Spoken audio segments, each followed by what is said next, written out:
workshop as part of 3-day fest Technovista 2K24. And we have industry professional Mr. Kanav Bansal as today's guest speaker. I'm sure that you're all going to gain a lot of insights into the topics from this workshop.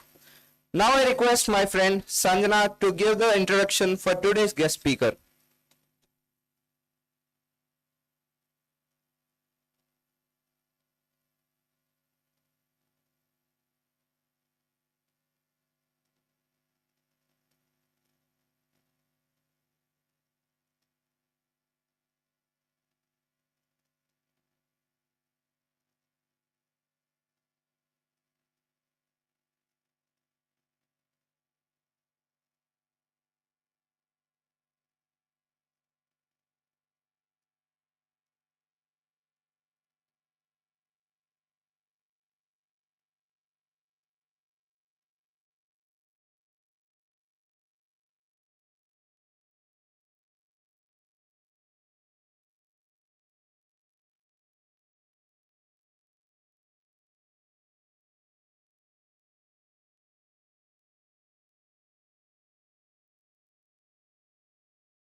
Good morning, everyone.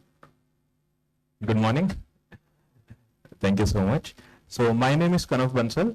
We'll be talking about building apps using generative AI, or I would say building apps which are powered by generative AI.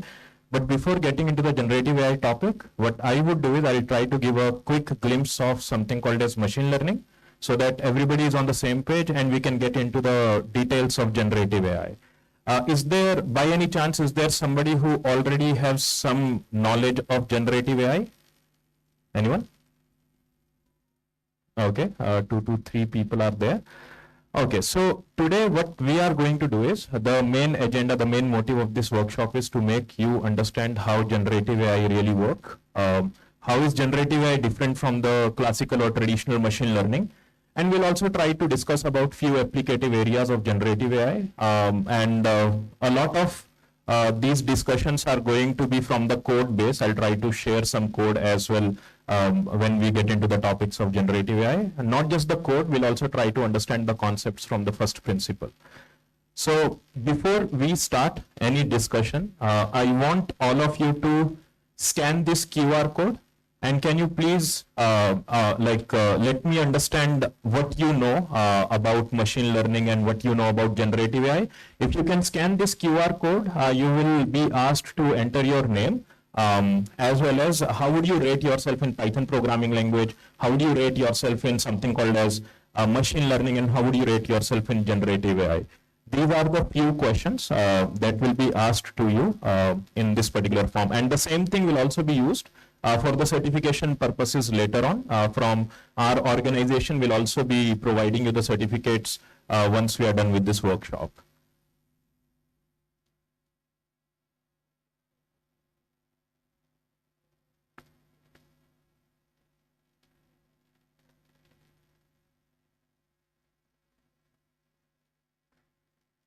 Is the form working? Can somebody please confirm? Okay, thank you.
All right, so if you can see the stats,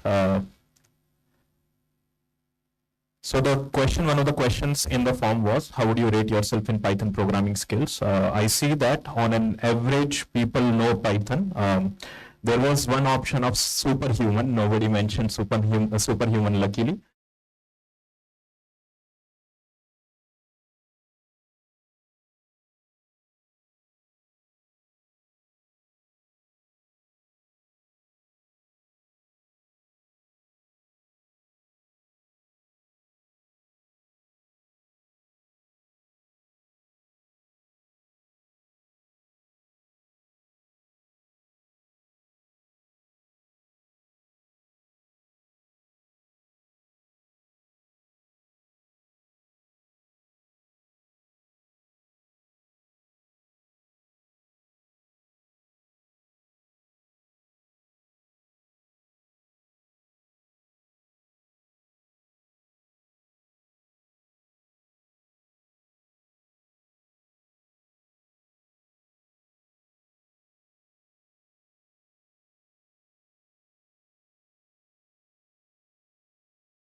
An object. The model is going to basically help me understand whether that object is apple or maybe an orange. Or maybe if you try to talk about something like a self-drive car, in a self-drive car, always the car is going to help us identify whether the objects in front of self-drive car are other vehicles or they are the human objects, right? Because based upon whether there are vehicles or human objects in front of a self-drive car, the car has to automatically take some actions or decisions on the fly, right? Similarly, when we talk about traditional machine learning, in traditional machine learning or classical machine learning, there are two particular tasks that are very popularly solved. And these two tasks are, one is called as classification and another is called as regression. And if you are a little bit aware about regression and classification, they both come under an area of machine learning called as supervised machine learning. Have you ever heard about that? Right? There is something called as supervised machine learning.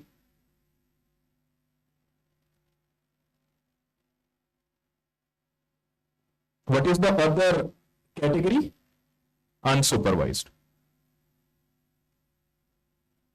Under supervised machine learning, what all do we have? We have something called as classification task. We typically solve classification task in simple terms.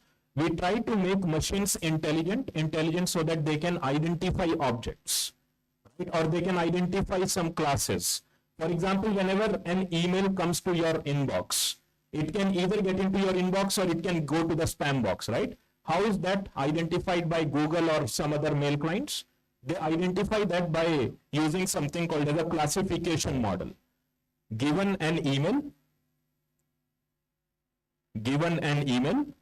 let's say you are writing an email to one of your friends, there will be a model that will be run, that will basically run by Gmail. Gmail will be running that model in the backend.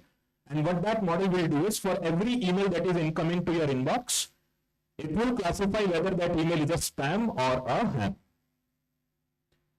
If that email is a spam, it goes to your spam box and you won't get the visibility of that email easily.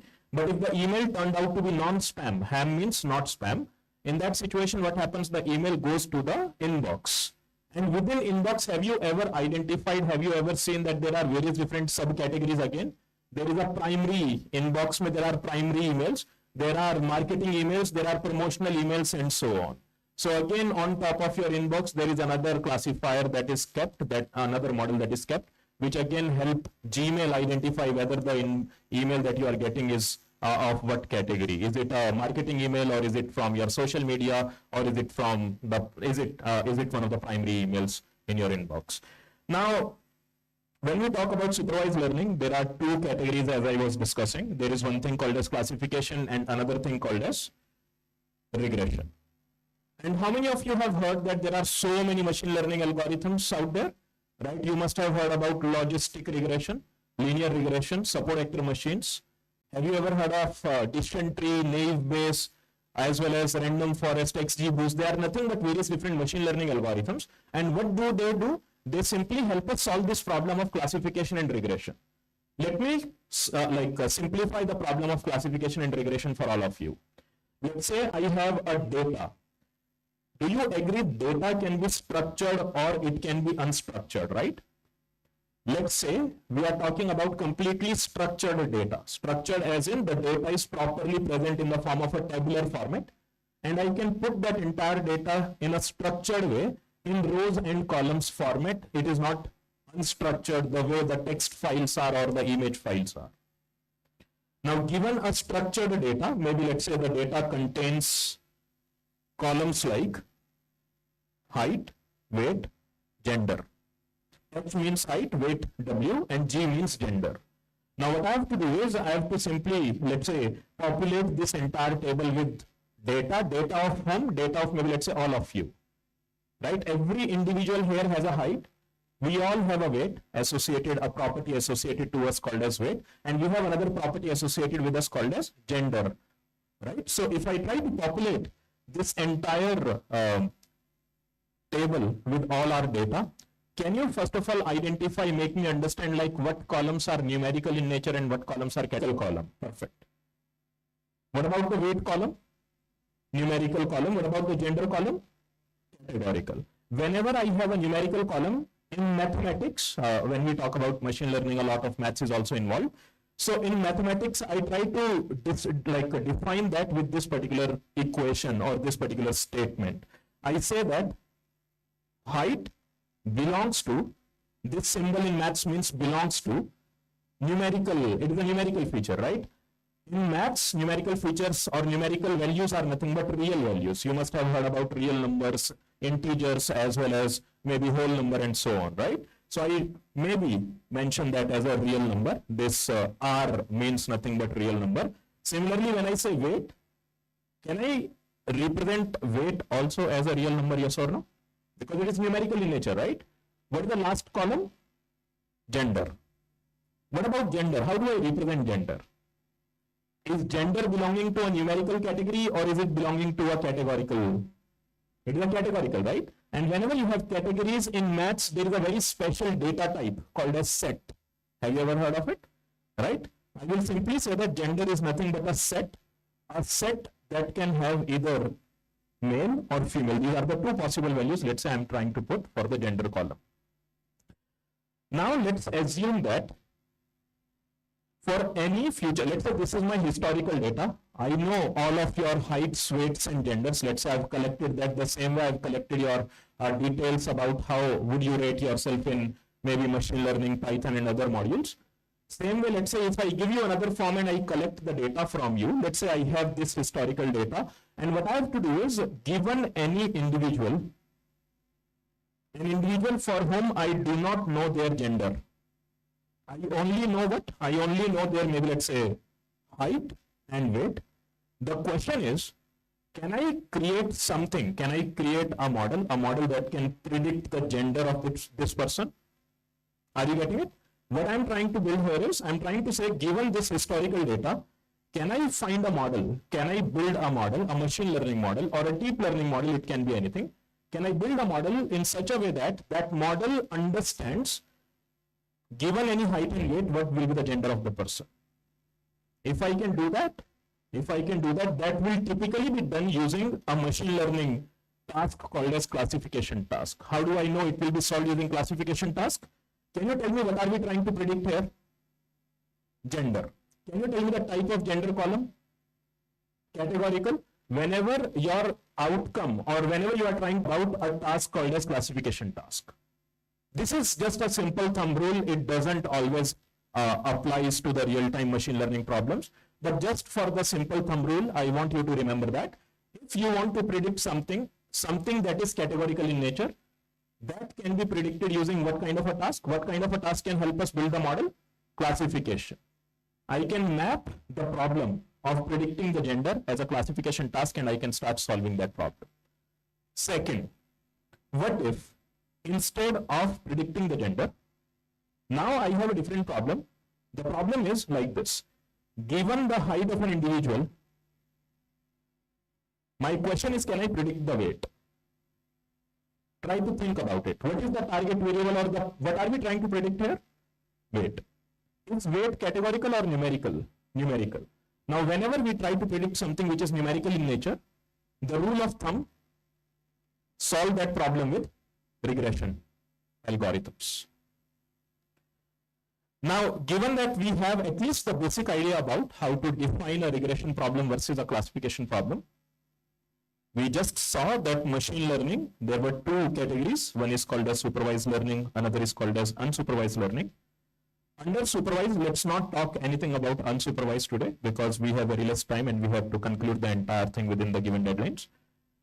Under supervised, we have something called as classification and there is something called as regression. How do I identify classification? I identify a classification task by looking at what we are trying to predict. Let's say my problem is to identify whether a given email that is coming to my inbox, let's say I want to create a system that will simply take an email as an input. This is the input. And what does it tell me as an output? It tells me whether this email is a spam or ham. Can you tell me what is the target variable or what are we trying to predict here? The label of the email, right? What is the label of email here? Spam ham. Can you tell me what kind of a column does it look like? Categorical. So if it is a categorical column, how do I build this automated system? Classification task. I have to use some classification magic in order to build this system that can help me identify whether an email is spam or ham. Same way, let's say, this is a very nice drawing. I'm trying to draw a car, not a UFO. Now let's say given a car or maybe various different features of a car, I want to give it as an input. And in return, what do I want to know? I want to know the price of the car. Price. I want to build a system that can automate this process of identifying the price of a car. How do I build this system?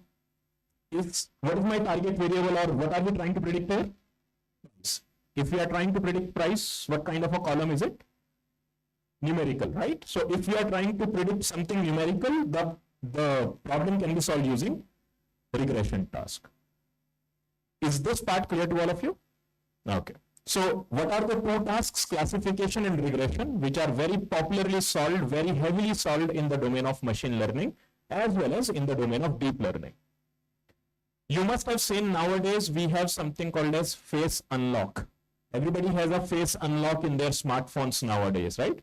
So what your phone does is, whenever you are trying to maybe log into your phone, it will automatically scan your face and based upon that, it will try to either lock, it will keep it locked or it will unlock the phone. Now, how will that unlock or unlocking of your phone happens? It is nothing but again a classification task, right? If you think about it, what your phone is doing is, your phone must be having a model that takes,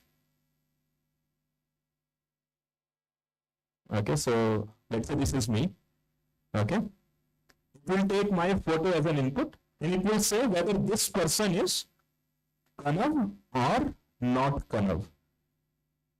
Now, what do you think about this task? Is it a classification or a regression task? Classification. Why? Because it is trying to simply tell whether the person is Kanav or not Kanav. In case if the person who is trying to access my phone is Kanav, it will do what? It will unlock the phone. Otherwise, what will it do? It will keep it locked. It will simply say, maybe enter your maybe 6-digit password or something similar to that. Is everybody able to understand this? Right? Same way, there are like thousands of machine learning applications out there that you can build. If you know how to use something called as classification and regression task, or how to solve classification and regression tasks. Now, the question is, how do we solve them? How do we solve, or how do we make a computer? See, this model will run in a computer, or this model will run in your mobile phone, or this model will run in your washing machine, or maybe a AC, air conditioner. Right? Nowadays, you must have seen a lot of advertisements. Now, like companies will say that our ACs are smart ACs. Right? Why they call their ACs as smart ACs? Because they have various different models running inside their ACs, which automatically tries to basically increase or decrease the temperature as per the room condition or the outside weather conditions. Right? So you are not doing the controlling of the temperature within the room. AC is automatically adapting to the temperature. Now, how is AC able to adapt to the temperature? Because it checks what is the temperature outside, it checks what kind of a temperature is there inside, and based upon that, it takes an action to either increase the temperature or decrease the temperature. Again, that can be solved using machine learning algorithms like classification and regression. I can map that problem again to either classification or regression. That completely depends upon how I want to solve that problem. Now, the question is, how do you solve these problems? Let's say you are able to understand that the problem in front of me is a classification, or it can be a regression. The question is, how do you solve it? There are two major components that are required to solve any machine learning problem. When I say I have to solve a machine learning problem, in simple terms, what I'm saying is, I want to create an intelligent system, a system which can easily identify without any human intervention, without my intervention. For example, let's say if an email comes to me,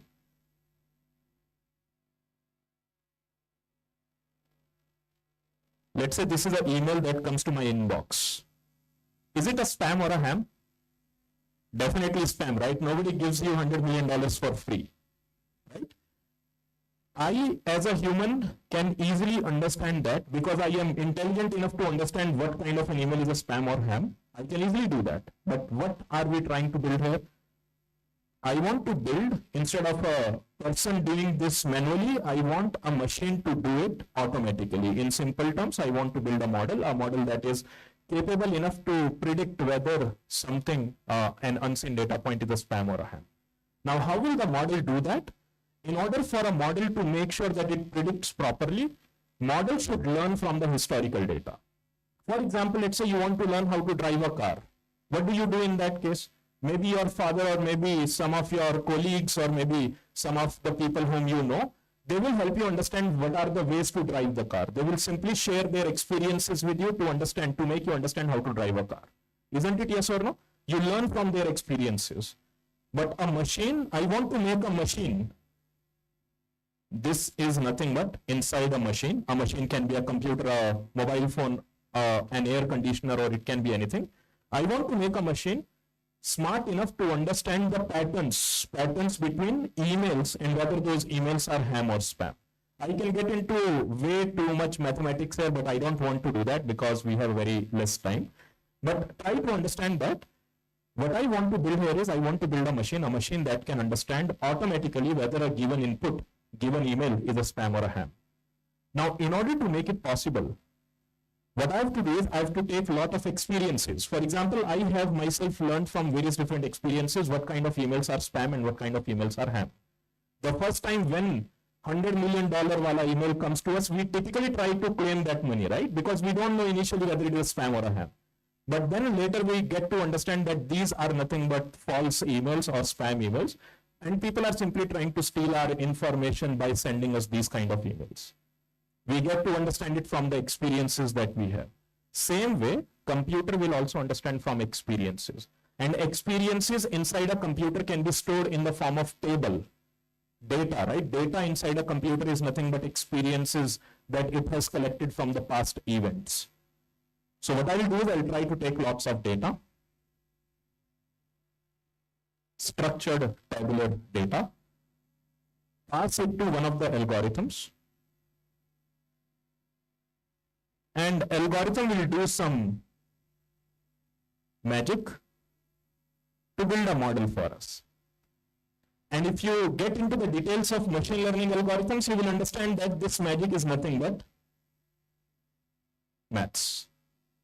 There is lots of complicated maths, linear algebra, calculus, and many more things, probability statistics, optimization theory, that goes into building these complicated machine learning models.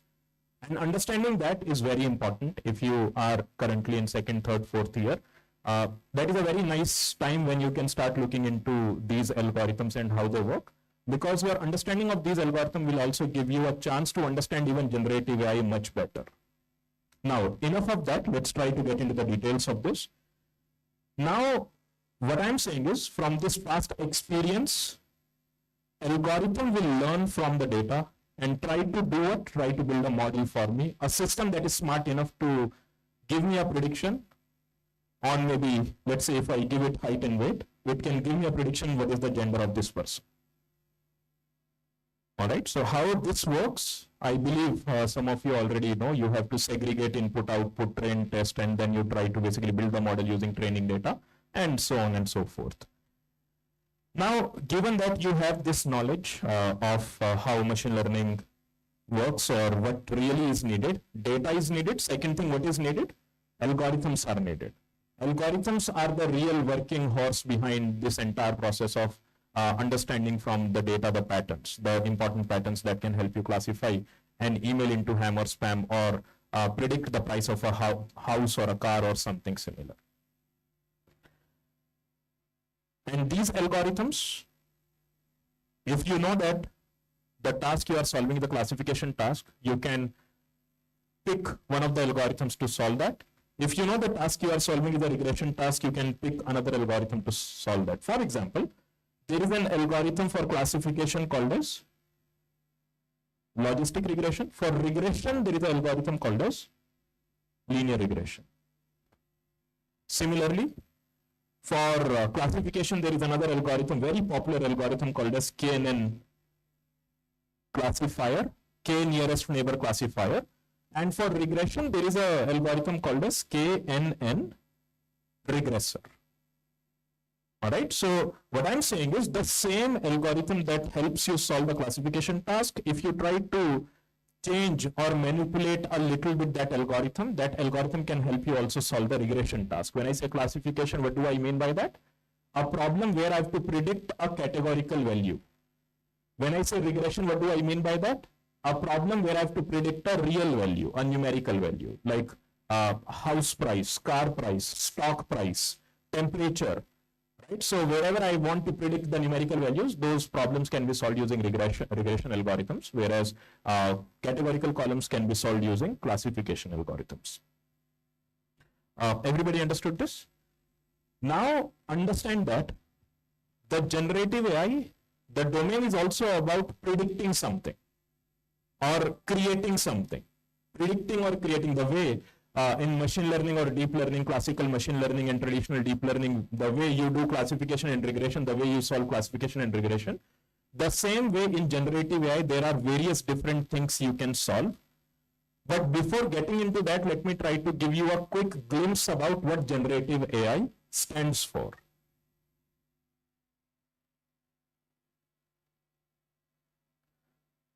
So what is generative AI? It is nothing but a subdomain of AI. The way machine learning is also a subdomain of AI. Deep learning also is a subdomain of AI.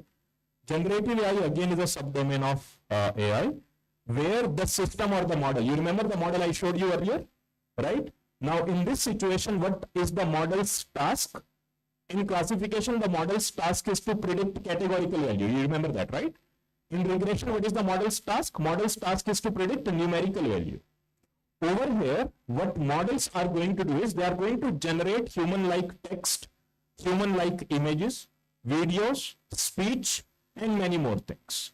Majorly, right now, the current state of the art generative AI models, they generate very good human-like text. For example, how many of you have used ChatGPT?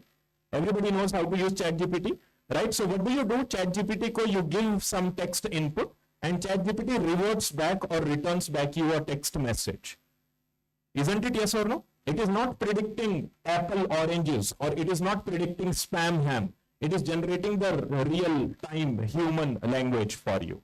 The model is predicting, the model is generating the human language for you, right? So what generative AI field is all about? You remember the model? Model takes what? Input, and model generates what? Output. Please remember that if the output is categorical, if the output is categorical, like spam ham, kanav not kanav, or something like apple oranges, in that case, this model can be created using which type of algorithms? Classification algorithms. What if the output is numerical in nature? If the output is numerical in nature, as in, let's say I want to predict something like temperature, or I want to predict the house price, a car price, and so on. In that case, what kind of algorithms can help me build this model?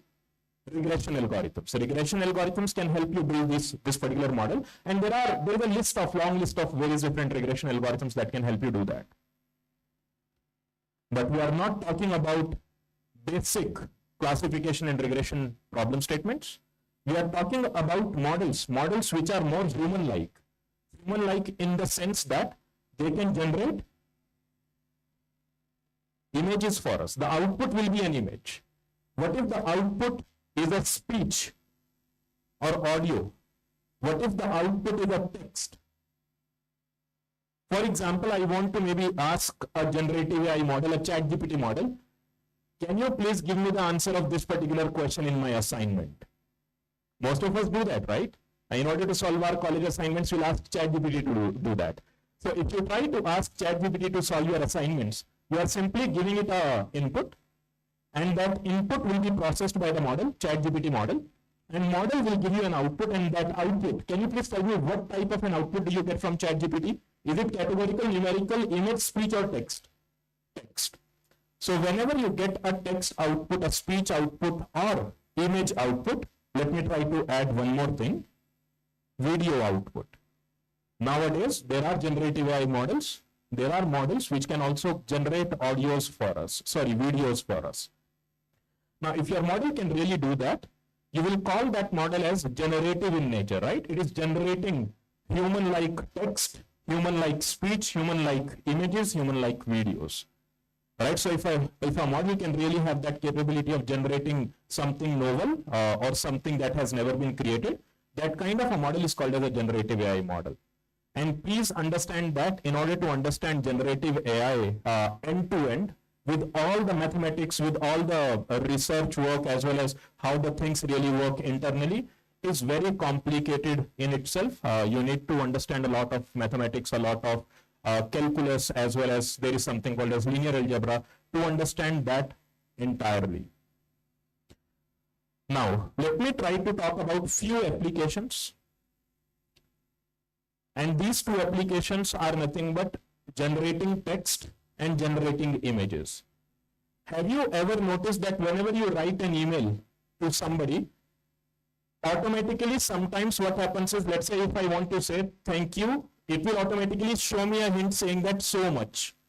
That autocomplete feature. How is that autocomplete feature implemented? That is implemented because of generative AI. Generative AI is nothing but responsible for that autocomplete, emails autocomplete. Similarly, what if I want to ask a model to write a code for me? You must have seen a lot of times nowadays, there will be so many popular posts out there where people will say that developers are going to be replaced by generative AI in the coming time. Right? So what these generative AI models really are doing in that situation is they are creating the code as per the requirement of a manager in a company. Let's say if I as a manager, I want my team to work on a coding problem, or if I want my team to solve a problem of one of my clients, what will I do? The typical workflow looks like this. I as a manager, I'll try to break that entire problem in smaller sub pieces, and I'll try to allocate few of my team members each of those subpieces so that the entire project can be developed very fast. But now, given that I have generative AI capabilities, what I can do, I can simply give those instructions instead of giving it to my team. I can give those instructions to a chat GPT or maybe some other generative AI model. And these models are very smart and very efficient to generate very good quality code for me as well. The same way language translation. When I say language translation or when I say machine translation, you call it language or machine translation, one and the same thing. What do you mean by language or machine translation? If I give an input in English, can you convert that to Telugu? Or maybe can you convert that to maybe Hindi? Or can you convert that to Chinese, Japanese? Right? Language translation means that. Converting or translating one language to another language, human language to another language. Right? Again, what are you doing? You are trying to basically give English text to a model. And what is model giving you back as an output? Maybe Telugu translation of that English text. Is the output categorical, numerical, image, video, audio, or text? Text again, right? So what kind of a model can do that? A generative AI. Your classical traditional machine learning can't do this kind of a problem, can't solve this kind of a problem.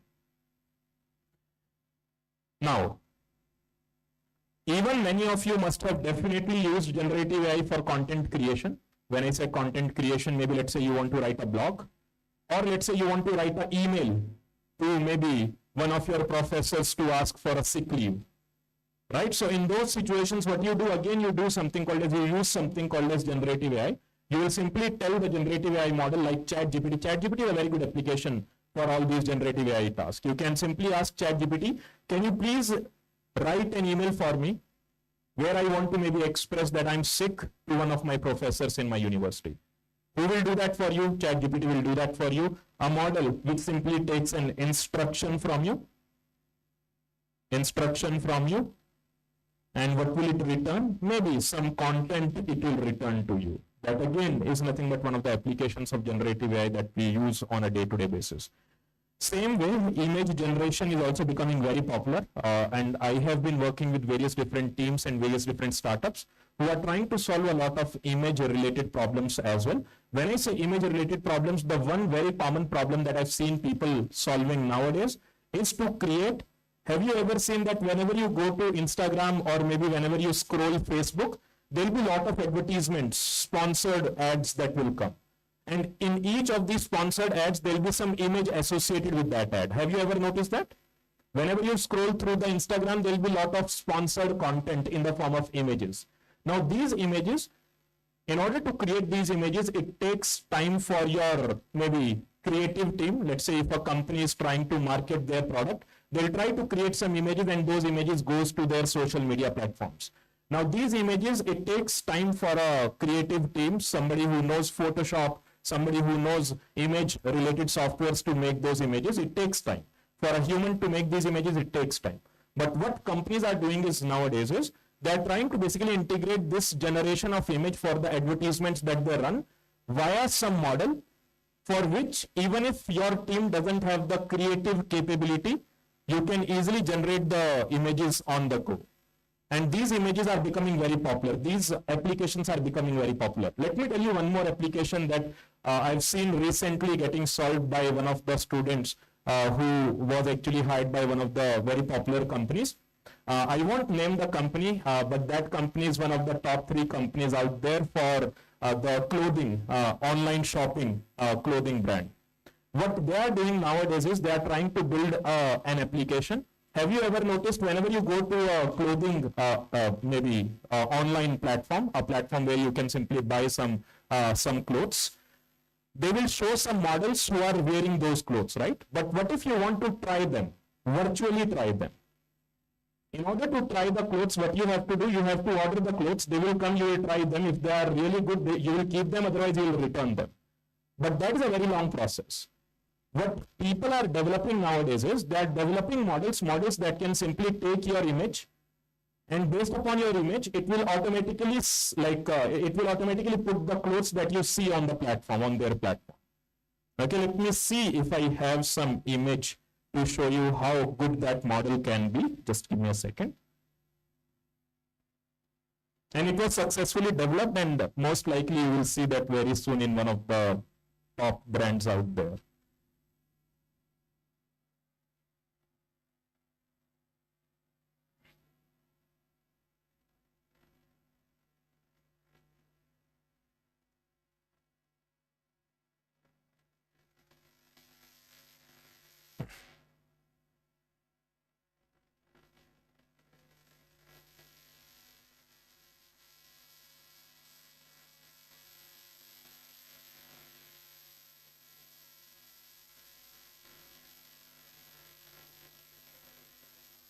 All right, can you see the screen? If you see it closely, let me try to open it up in the browser.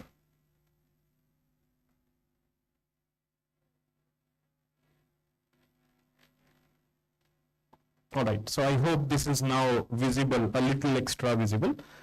If you see this, there is a shirt and there is a pant on the right hand side. Somebody wants to try it, and that person is this guy. All right, the same guy wants to try the pant as well as the shirt. What you can do is you can select all the items that you want to buy, and you can basically upload your image. And based upon that, what the AI model will do is generative AI model will do is it will simply put those, or in paint, we call this process as in painting process. It will in paint the shirt and pant on you, and it will look very realistic in nature. This is not the final product. This is one of the initial experiments that this team was doing in order to build this kind of application. All right, so you must have used the Lenskart, right? Lenskart where you can easily try out the glasses. But that is a very simple problem to solve compared to solving this kind of a problem where you have various different clothing items and you want to try them virtually on the platform.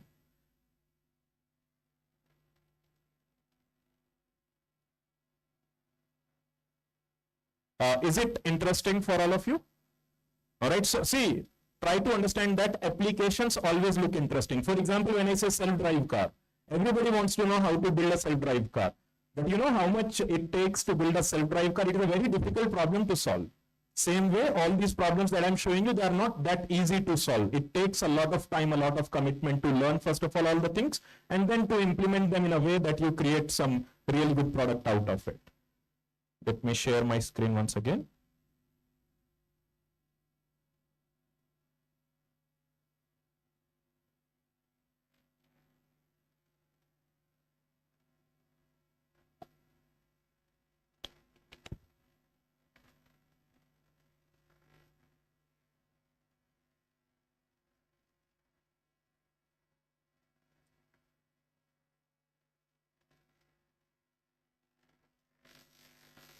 All right. So if you try to see this, I just mentioned that one of the applications of generative AI, image generation in generative AI, is in advertisements, arts.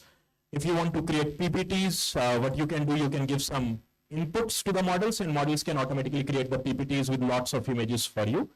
Similarly, enhancing and in-painting images is one of the very important example. The way I showed you, the example I showed you, that clothing wala example, that is nothing but in-painting or enhancing the given image. And the question is now, in order to learn all of this, what should I really learn, or what you should really learn in order to build these kind of applications?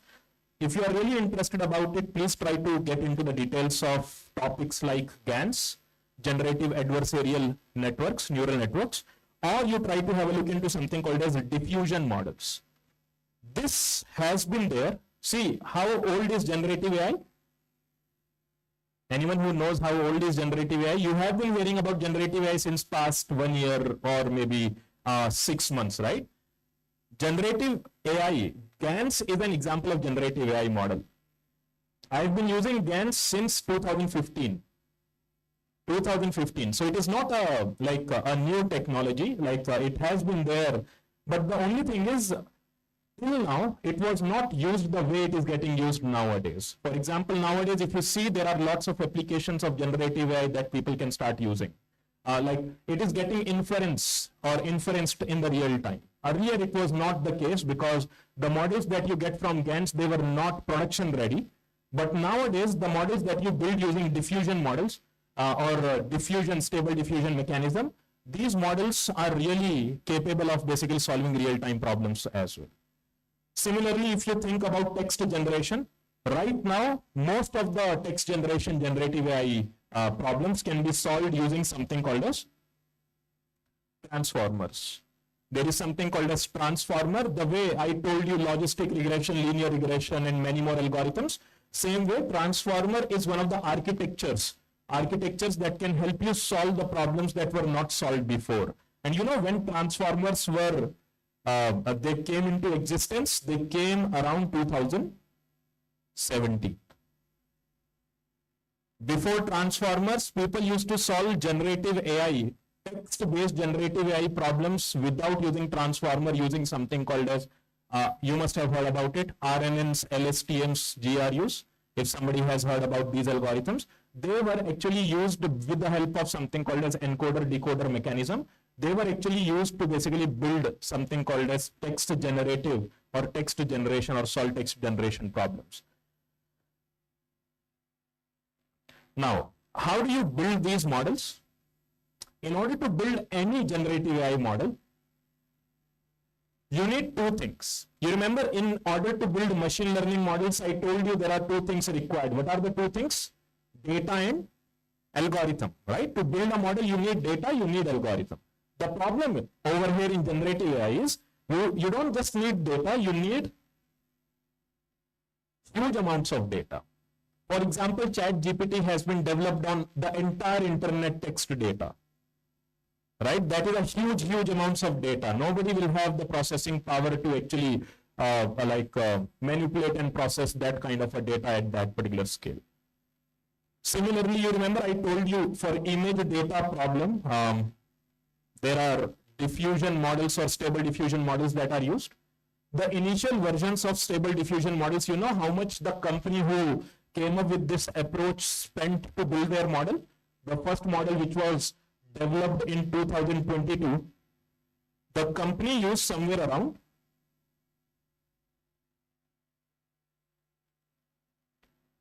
$600,000 US to build the model. All right, and because it takes lots and lots of money to build the model, these kind of models, generative AI models, companies, what they are doing is, instead of building the models themselves, they are trying to use the models developed by some other companies, some other big tech companies. Have you ever heard of a model named Gemini? Have you ever heard about Gemini? Gemini is from which company? Google. Have you ever heard of something called as ChatGPT? From which company? OpenAI. Perfect. Right? And so on. There are like thousands of other companies that have their applications ready for us so that we can start utilizing them. And all these applications are powered by some generative AI models which are built by these big companies. For example, one more model I'll try to talk about. Everybody knows about Meta, Facebook, right? What is the model they have developed? Anyone? Do you know about the model that they have developed, generative AI model? Llama. All right, this is the name of model. Recently only, 1.5 months back, they launched a new version of Llama called as Llama 3, which is way too powerful than any other llamas that were developed before by the company called as Meta. And there are many more models, like there is something called as Cohere model. Cohere has one of the very popular models out there. Anthropic Claude is there, which is also one of the very popular models out there. And there are many more, like thousands of companies out there, and each of these companies, what they are doing, they are trying to take their share of generative AI technology right now by building one of the very smart generative AI models, very smart text-based models, or maybe something like image-based models. Or if you try to think about OpenAI has been one of the biggest player in generative AI domain. You know why? Because it is not just, see, this is the application. We all use this application. Which model powers ChatGPT? Anybody knows about that?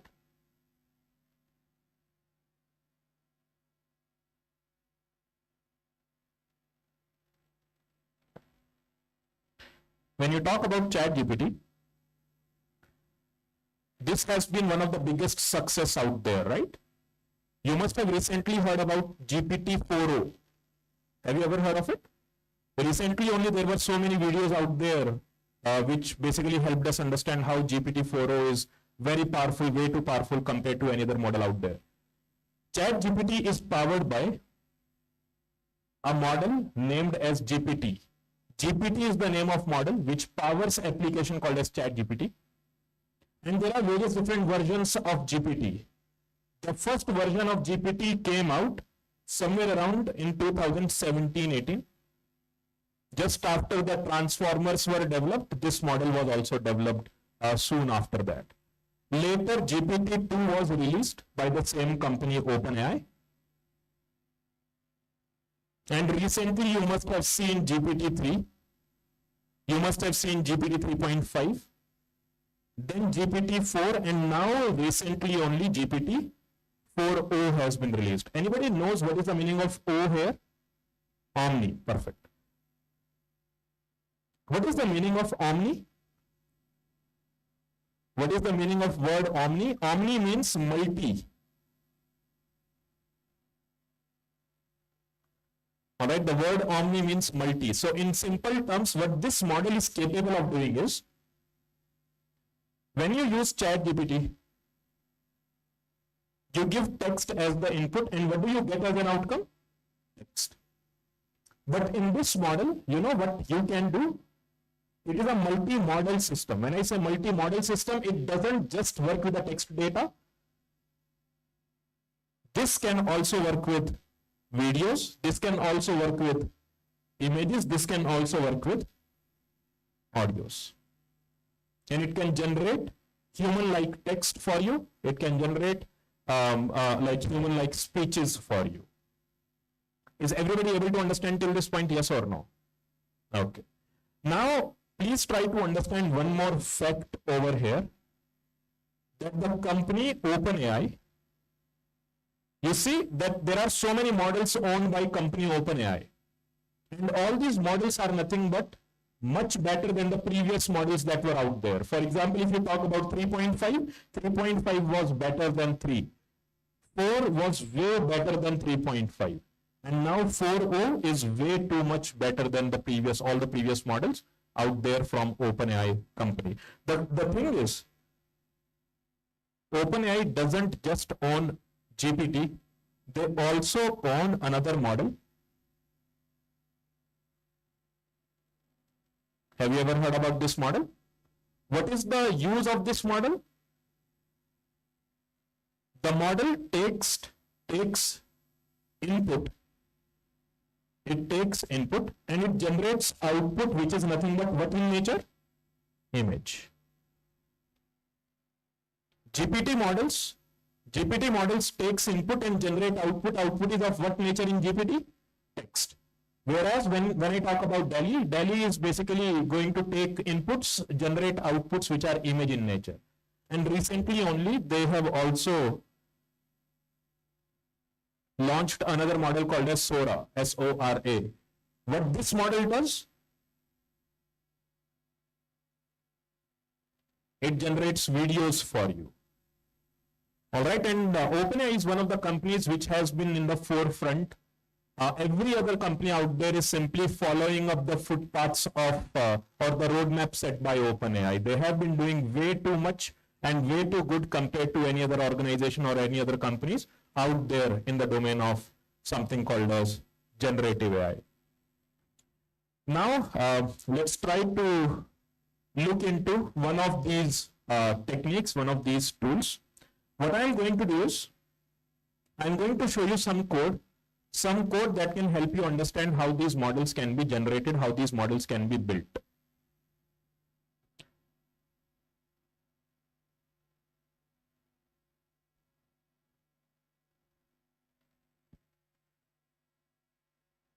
And before getting into that,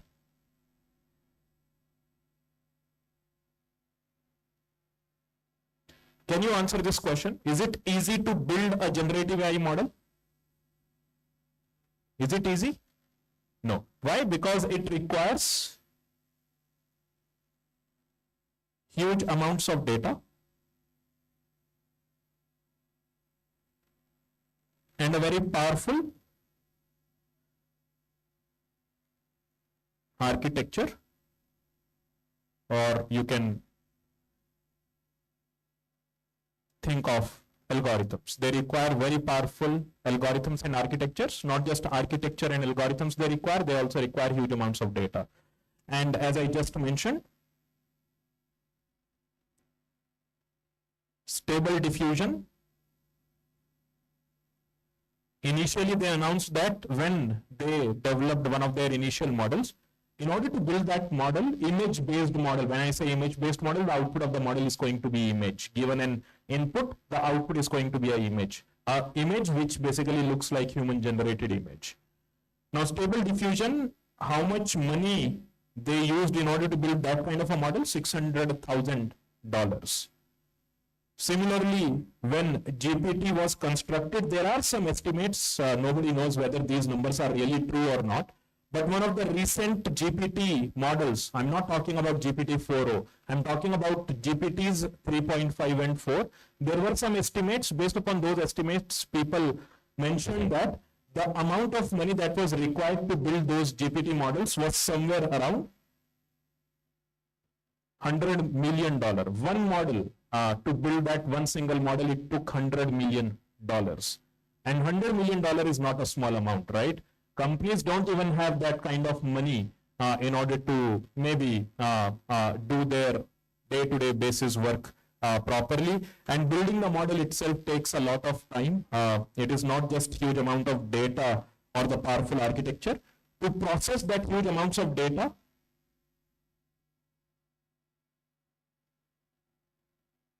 time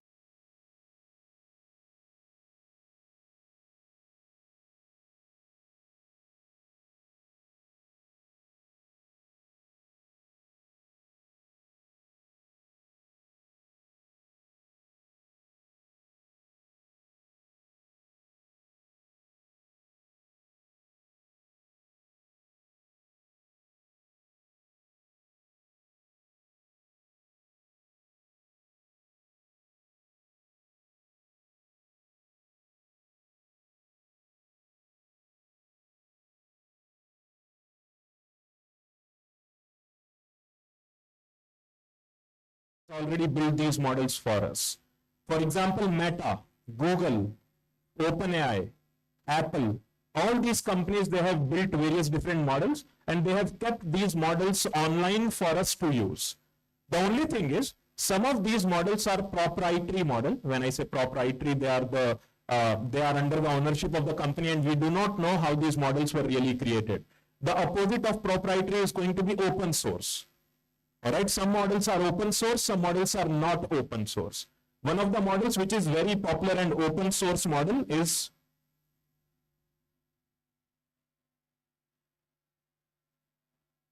Llama. Meta's Llama model is completely open sourced. You can download it and keep it on your computer. But when it comes to GPT from OpenAI, they have never open sourced this model. They have kept this model strictly for the commercial use and they charge a good amount of money for us to use GPT kind of models. I'll try to show you one example of GPT today and I'll try to also show you how to build an application straight out of OpenAI's GPT, one of the recent models, maybe 3.5 or 4, we can utilize anything and we'll try to see how to build those models. Now, if you remember, OpenAI do not just own GPT, they also own another model called as DALL-E. I'll also try to show you one example on how to use DALL-E as well to generate your own images, using that model. The question is, you might be thinking, some of you might be thinking, why we are not talking about building these models? Can you remind me why we are not talking about building these models? Because first of all, to run these models, it takes time. It has been estimated that if you want to build your own GPT model, if I use my computer here to build this GPT model, you know how much time will it take?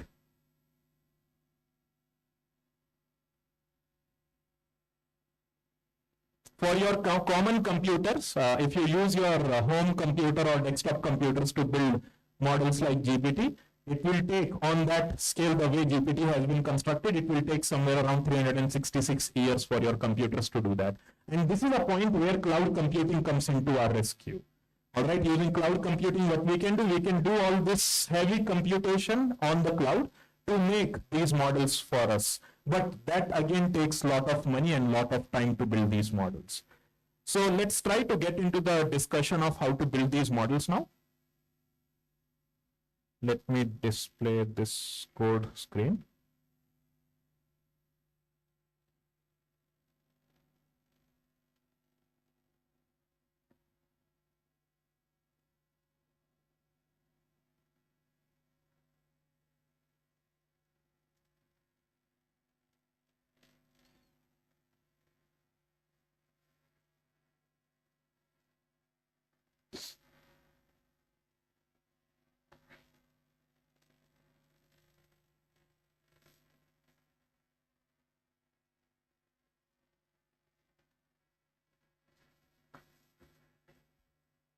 Can somebody tell me which software am I running right now?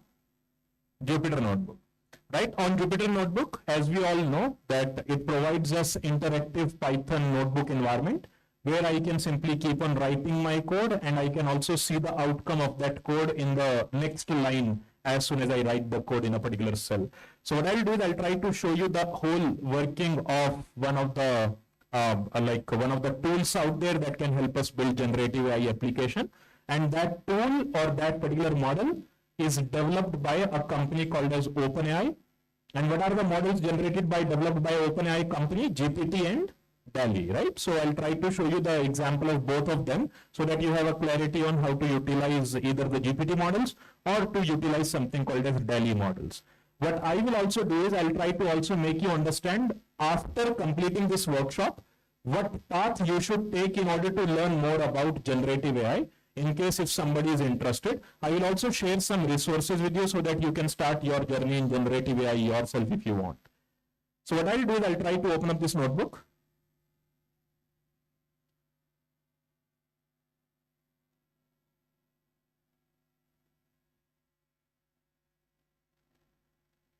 All right, what do you see over here? Everybody understands this particular line of code.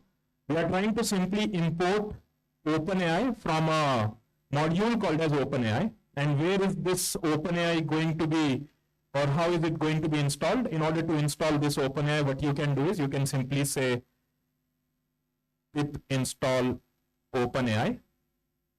All right, and as soon as you say pip install OpenAI, it will simply install it on your system. Let me quickly run it.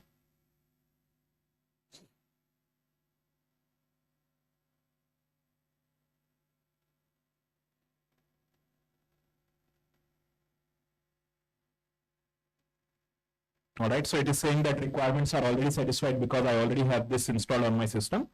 And then if I want, I can start using OpenAI. But before getting into this, let's try to see what we are talking about here. If you open a website called as openai.com,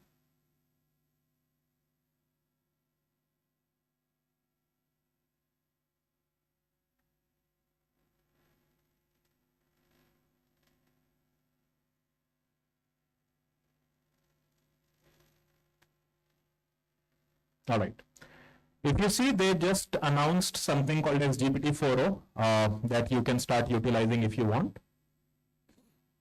And if you want, you can also go to another subdomain of OpenAI. Everybody knows that when I say www.openai.com, www is nothing but the subdomain of OpenAI.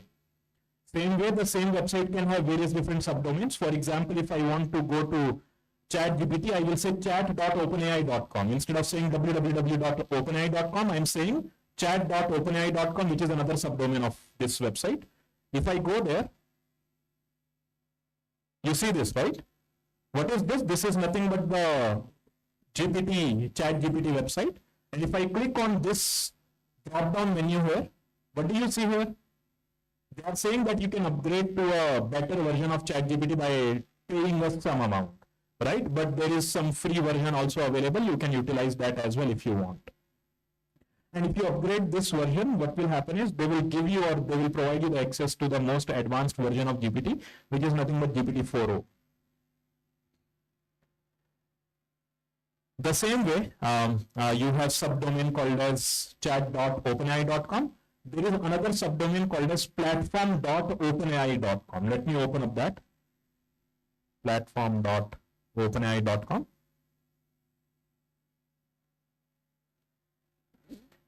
If you see this platform.openai.com subdomain, what do we have here? This is the developers portal of OpenAI. All right, OpenAI has this application that we can use for free, or if you want, you can pay some amount. I think the amount they charge is somewhere around 1999 per month. And you can start using the most advanced models directly in the ChatGPT. But if you are a developer, then in that case, you have to use something like a platform.openai.com, which is nothing but the platform for the developer, or it is a developer portal, using which you can develop something called as generative AI applications. What do you see over here? You have API references, you have docs, you have dashboard. Currently, I am on the dashboard. And on the dashboard, if you see, we have various different options here. If I go to the usage, I will be able to see if I have the account available with some amount in it or not. For now, I have a paid amount of this developer's account. So I can directly start utilizing GPT. But if you want, what you can do is you can start by clicking on increase limit.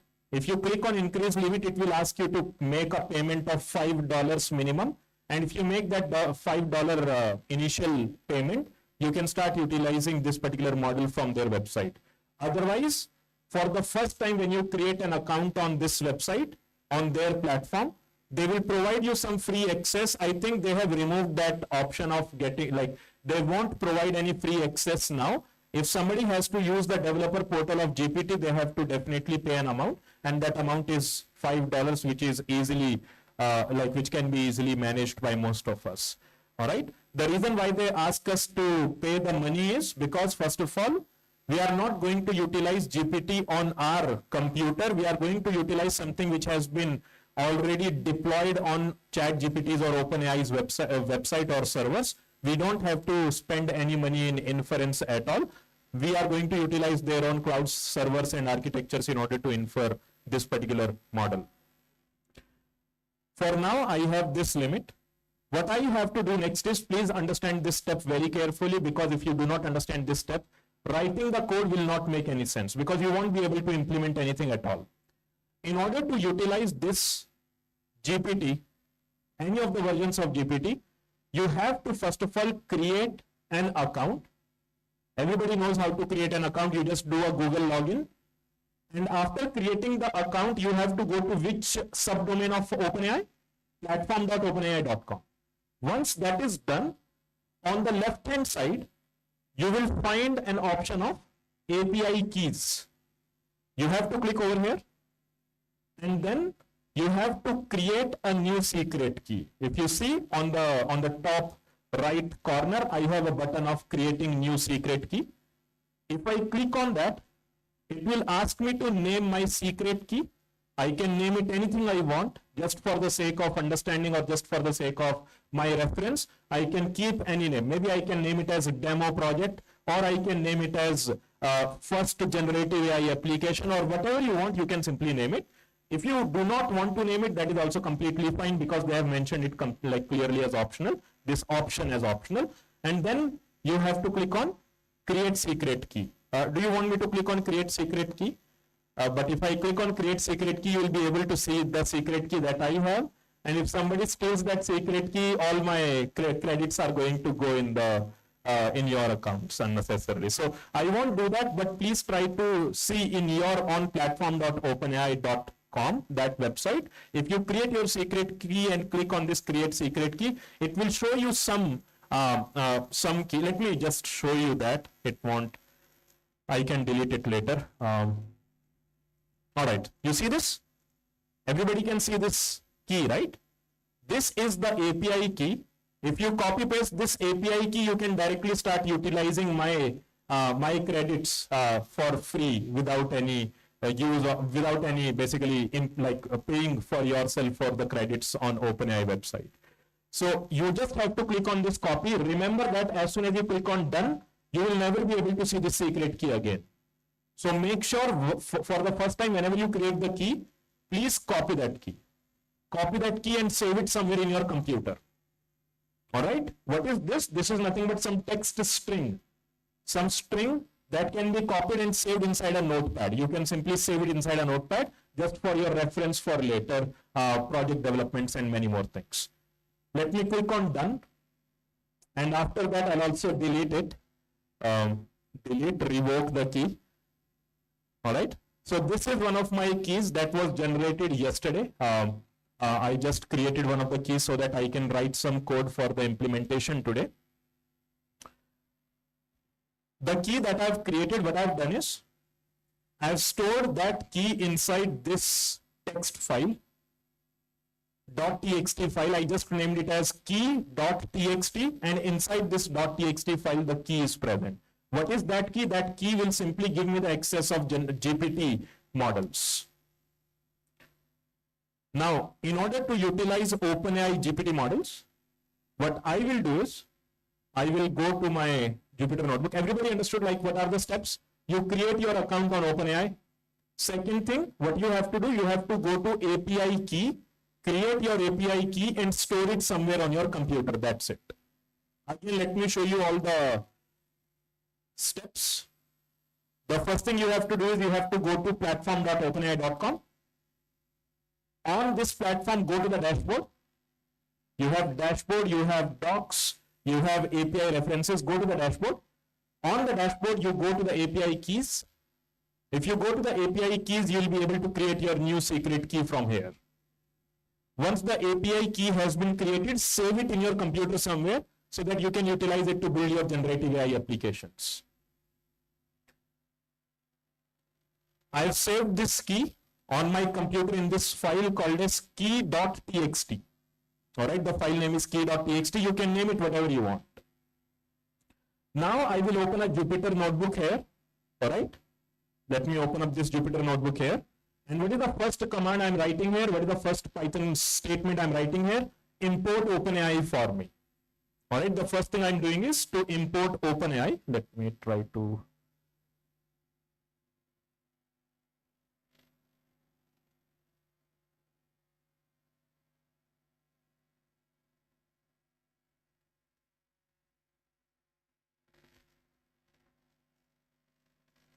All right, so the first thing that I'll do is I'll try to import something called as OpenAI. If you see it carefully, this is a class. In Python, we have classes and objects, right? So we are simply importing a class called as OpenAI. It starts with capital O, capital A, and capital I. From which module? The module name is OpenAI. How do you install this module? You simply say pip install OpenAI. Open lowercase a, lowercase I. Once you do that, the module will be installed on your computer and then you can start utilizing OpenAI module. Import this and now we just have to use it to build an application. But before building the application, let's see how to utilize it. If we know how to use it, building the application will be super duper easy, straightforward for us. So what I'm going to do is, first of all, I'm going to just focus on this statement, nowhere else. What do you think this is?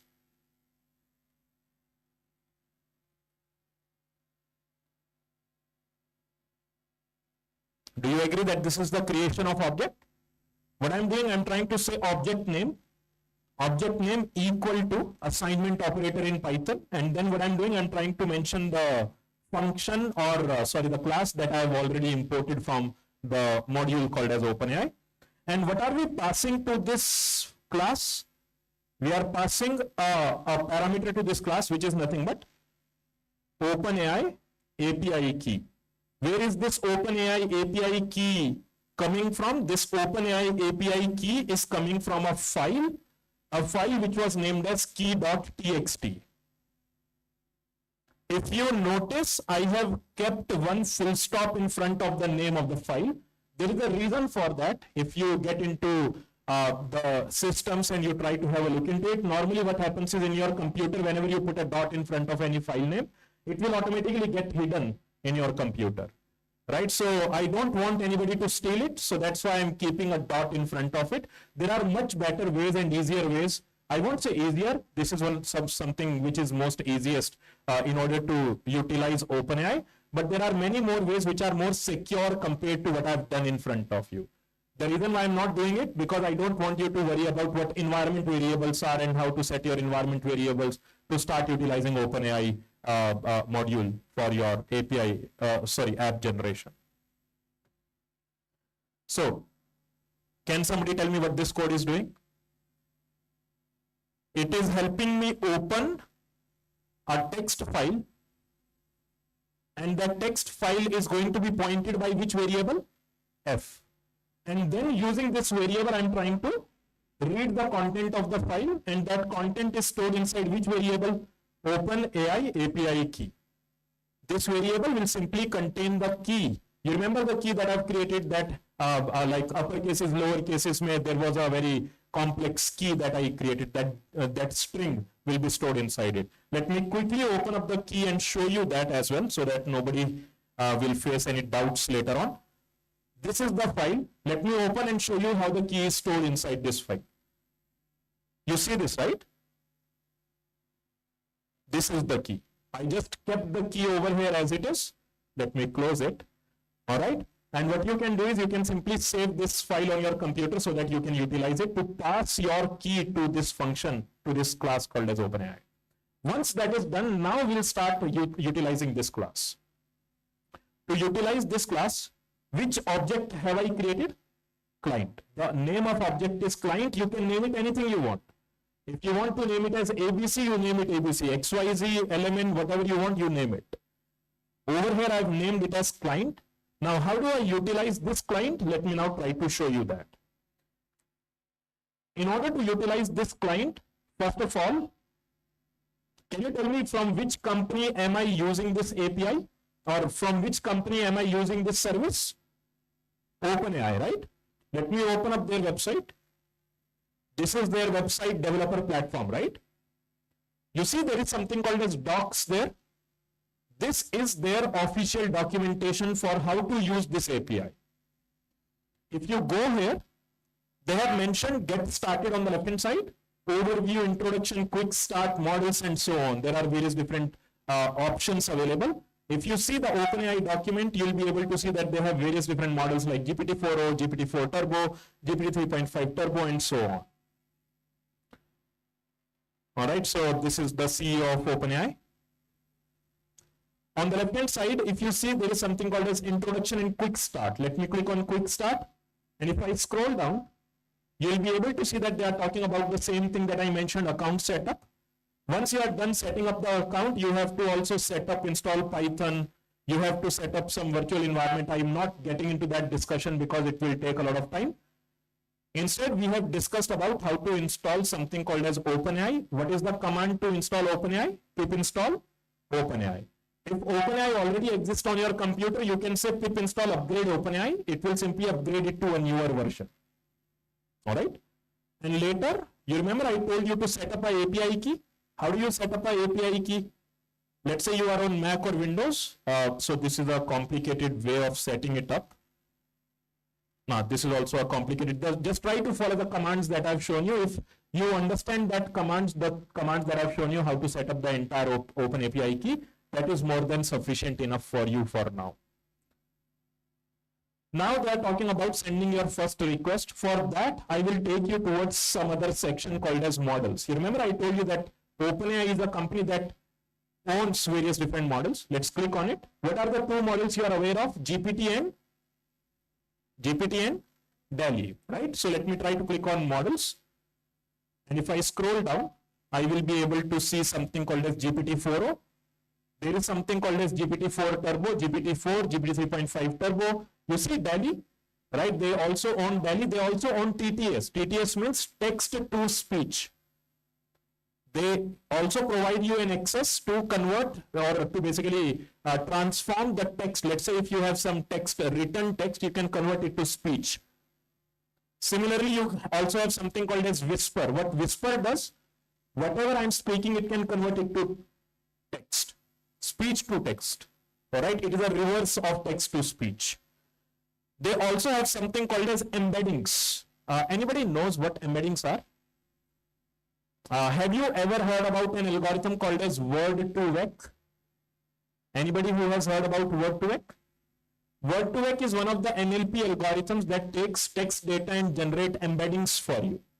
What is an embedding? Think of embedding as nothing but numerical representation of your text data.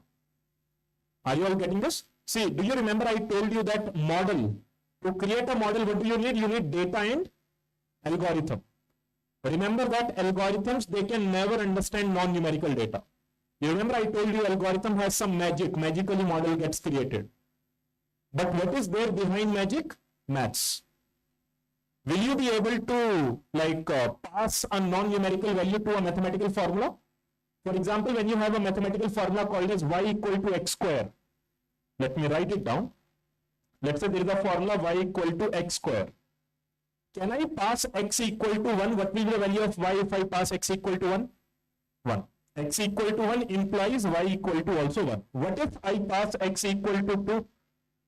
Y will be equal to 4. What if I pass x equal to maybe ABC? What if I pass x equal to ABC? Will you be able to compute x square now? No.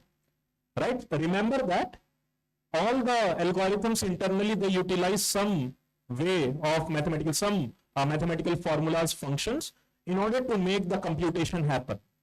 So if you try to use the data which is non-numerical in nature, as a machine learning engineer, it will be your job, your duty to convert that data to numerical representation. The best thing about OpenAI is, just like you use Word2Vec, you can start utilizing GPT to create embeddings for you as well. You don't need to create your own Word2Vec models. You can directly utilize their models to create numerical representations for you. And they have really very good numerical representations. I have personally solved various different problem statements using the embeddings that we generate from GPT compared to what you generate using something called as Word2Vec, Glove, or even BERT. BERT is another model which is very popular to create numerical representations of the text data.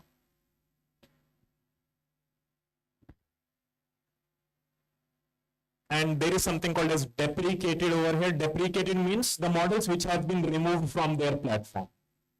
If I click on this, you will be able to see that they have already removed this model, GPT 3.5 Turbo 0613 version, they have removed from their platform. Similarly, if you see, there are so many other models they have removed from their platform. All right, so there was one of the initial models on their platform called as DaVinci. They also removed DaVinci, Curie, Babbage, Ada. They have removed all these models. Now they are only working with 2 to 3 big models. One is GPT, another is DALL-E, and another is TTS and Whisper. These are 3 to 4 models that they use in order for us to solve our generative or build a generative AI application. They are simply focusing only on these models majorly right now. Let me go back to the models. And what are we supposed to do here? We are simply supposed to understand, let's say, I want to use something called as GPT 3.5 Turbo. I'll click on that. And after clicking on that, they are showing me that there are various different type of GPT 3.5 models available. If you see, there is one model that has instruct at the end, and other models are not having instruct at the end. The models which do not have instruct at the end, they are going to be utilized as a chat model.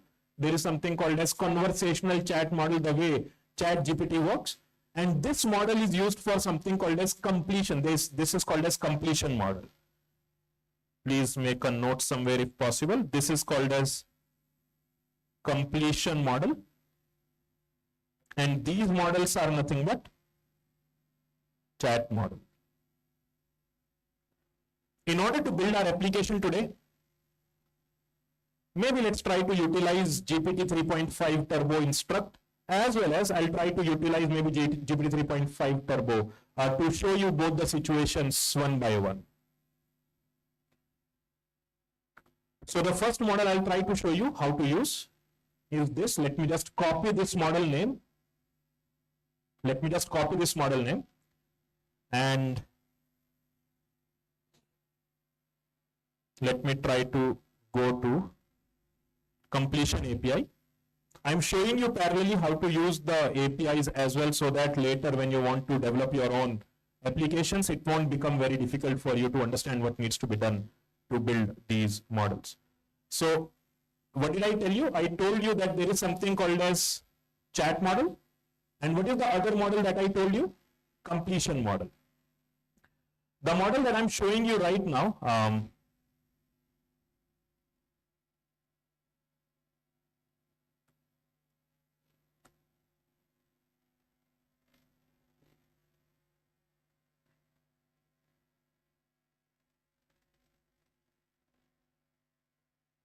if you see, this is a list of what?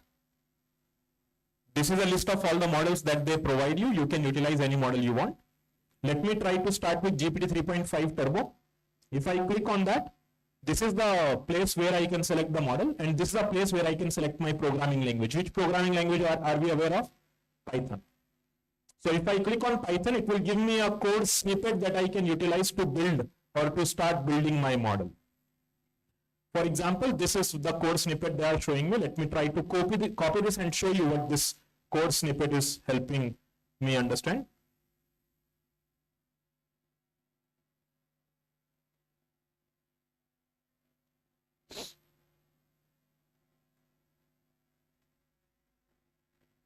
All right, so what do you see here? Understand this code very carefully. If you understand this code, you will be able to utilize OpenAI to build any generative AI application, whatever you want, whatever you desire. See, understanding the theoretical and mathematical parts of generative AI is comparatively very complex compared to the coding part. Coding part is super easy. What I've done till now, you remember I've only imported OpenAI. After importing OpenAI, what I've done? The next thing I've done is I've read the key and then passed that key to OpenAI class to create an object out of it. After creating the object, I'm trying to utilize that object to do something fancy over here. Let me discuss about what I'm doing here. What is this? This is nothing but their way of calling one of their models. And what kind of a model am I going to call? A chat model. They are trying to mix up chat and completion model together, but over here the model that they are going to call is going to be the chat model. What are we passing inside these parentheses? We are passing the name of model I want to use. What is the model I want to use right now? GPT 3.5 Turbo. That's it. As soon as you say that I want to use GPT 3.5 Turbo, and if your API keys are correct, you can start utilizing their services to build your generative AI application. And what are we doing here? We are trying to basically give an identity to my generative AI application. And how am I giving the identity to generative AI application? I'm telling that you are a system who basically has to remember this part. What is this that you have to remember? That you are a helpful AI assistant. Maybe let me try to add something else. Who helps students solve data science queries.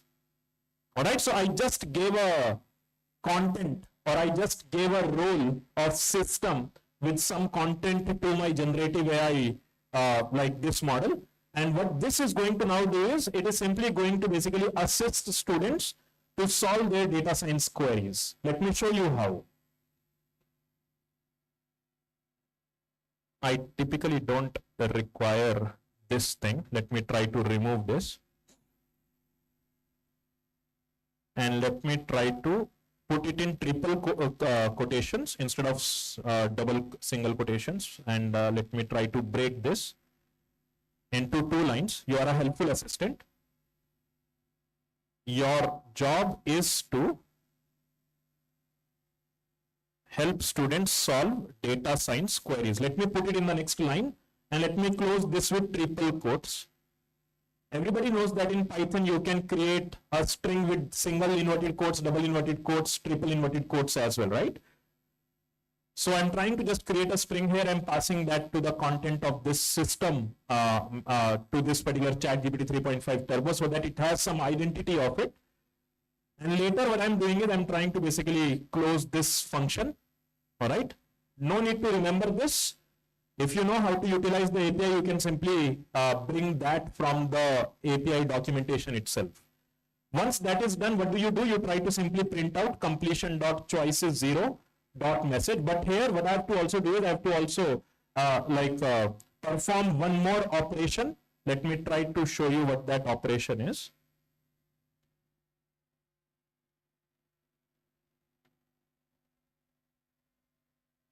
If I run this, first I have to run OpenAI, import OpenAI. Then I'll try to read this key and pass it to my class and create an object out of it. And once that is done, I will simply run this particular thing and run it. If I do that, there is looks like some garbage is getting generated, right? But if you remember, the actual code was completion choices 0 message. Let me show you what it means. The output that you get, they are asking us to go to a variable called as choices 0. Let's see where the choices 0 is. This is choices. If you see, choices is like a list containing various different elements, right? They are asking us to go to the 0th element of this choices list. And inside the choices 0 element, I have to go to the messages. Let's try to see where the messages are. If you see, this is the message, right? Inside choices, I have the message, right? So what is the message? Hello, how I can help you? How can I help you with the data science query today? This is what it is telling me. Let me try to run this. Instead of saying print completion, let me say print completion.choices0.message. If I run it again, see, it is now giving me, hello, how can I assist you with your data science query today? All right, so I can also say on top of it, content. If I say that, I will see the clear message over here in front of me. Hello, hi, how can I help you with your data science query today? Now, if I want this particular bot to answer my queries, what I can do is,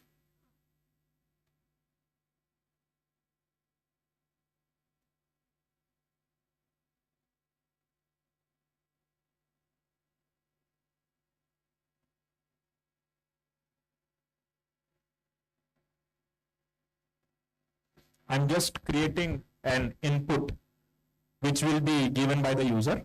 For example, over here I'm saying enter your data science query. This input will be stored inside which variable? Prompt. How many of you know what is a prompt? Anyone who knows what the prompt is? Guys? Do you know that whenever you write a message to a ChatGPT, that message that you type for the input that goes to the ChatGPT is nothing but the prompt. Prompt means nothing but input to ChatGPT. All right. So whatever prompt I want, I can simply create it over here by writing this statement. And after that, what will I do? I'll try to simply pass this prompt to the model. And how do I do that? I do that by simply creating another dictionary, and I will say user, role equal to user. And then content of this is going to be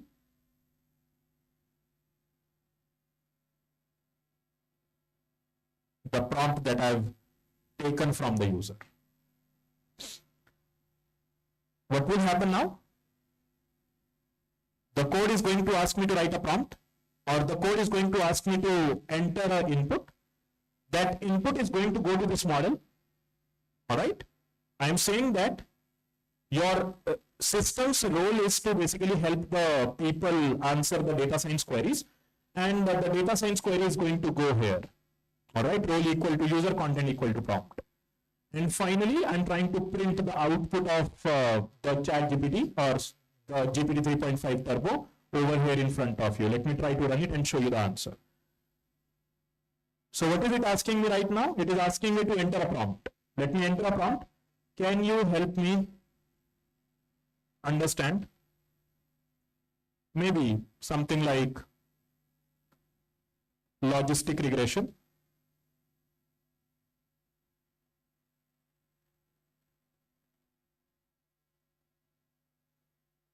Algorithm. Let me hit enter and see what happens. It will take some time to execute my query. And then it is saying something. Certainly, logistic regression is commonly used statistical technique in machine learning for binary classification problem. It is used to predict so and so forth, right? So what just happened is this code that I've written, right? Only this much code. See, I'm not writing like hundreds of lines of code, because the model that I'm using is from OpenAI, and the model that I'm using here is nothing but GPT 3.5 Turbo. I can also switch to 4 Turbo, GPT 4 Turbo if I want, and I can start writing the prompts or giving the prompts to this model as well on the fly, on the go, right? And the outcome of this particular model looks something like this, which is nothing but it is helping me out solve the problems that I have. In a normal, whenever you try to talk about a chatbot, you know what happens in chatbot? This entire process happens in a loop. Can you tell me how do I implement loop in a Python programming language? For loops or while loops? Right? I can utilize either the for condition or the while condition or while statement or for statement to write a loop, and basically put together all this code within that for as well as in while statement. And if I do that, what happens? This entire code gets executed again and again, and it will simply keep on asking me multiple different prompts, and it will keep on answering back those prompts as an output to me. Let me show you one simple code here. This is another bot. If you see what this bot is doing,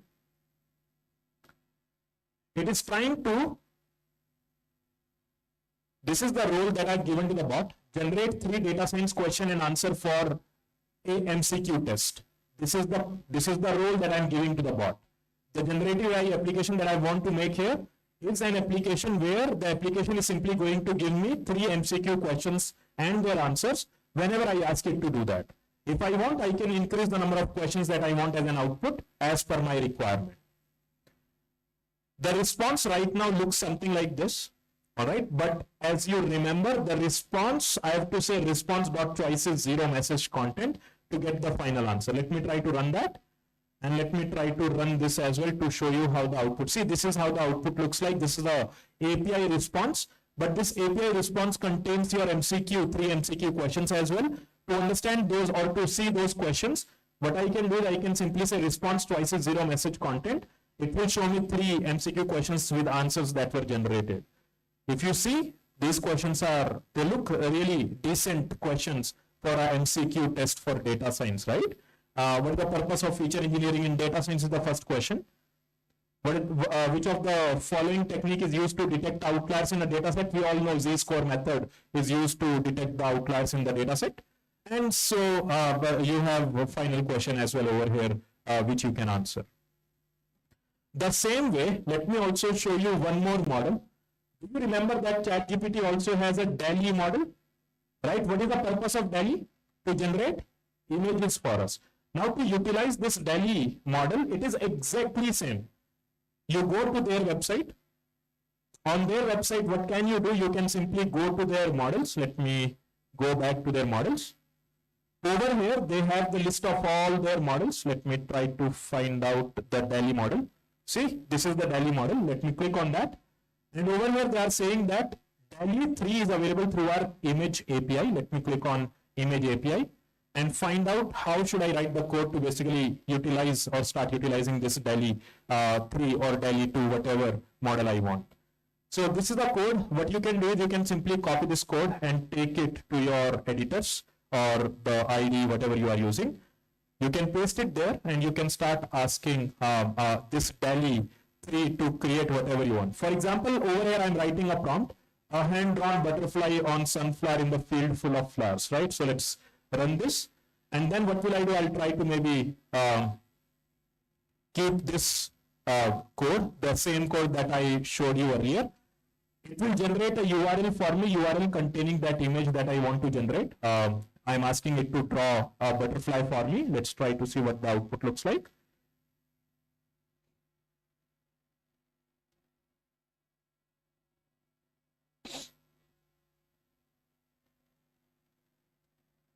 So it generated a URL for me. Let me print this URL on my screen. Which library should I use to print the image on the screen?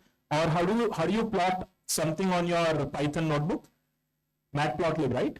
You use Matplotlib for plotting purposes. So I'm using Matplotlib to plot. All right, see, this is how it generates an image for you, and you can utilize it to generate whatever image or whatever text you want. GPT, remember, is for the text generation, whereas DALL-E is for the image generation purposes.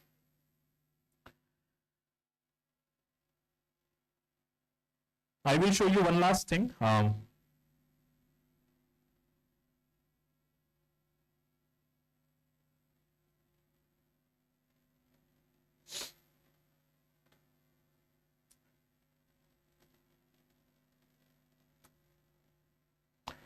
many of you have heard of a module called as Streamlit? Anyone knows Streamlit? What is the purpose of Streamlit? It helps us create application using Python programming language. So whatever I created over there, it was purely in Jupyter Notebook, right? But I can translate those Jupyter Notebooks to proper working applications in this way, using this particular library called as Streamlit. And how do I do that? Let me show you the code really quick. If you see, I have something called as OpenAI, the way I did it earlier. Later, I'm trying to import Streamlit as well. Can you remind me of what this code is helping me do? It is helping me simply open up the API keys, and after that, it is trying to initialize the OpenAI object for me. We have already seen this code, right? There is a OpenAI key.txt file where I've kept the key this time, and then I'm trying to load the file into the variable called as key and passing that key over here to create object called as client. Next thing that I'm doing is I'm trying to create a title for my application. The title is going to be AI MCQ generator. Whatever I did earlier, I'm just going to create a working application out of it. And then later what I'm doing is I'm trying to create a subheader, just like that, soon to be $1 billion app idea. And once that is done, I have to ask the user to enter the prompt, right?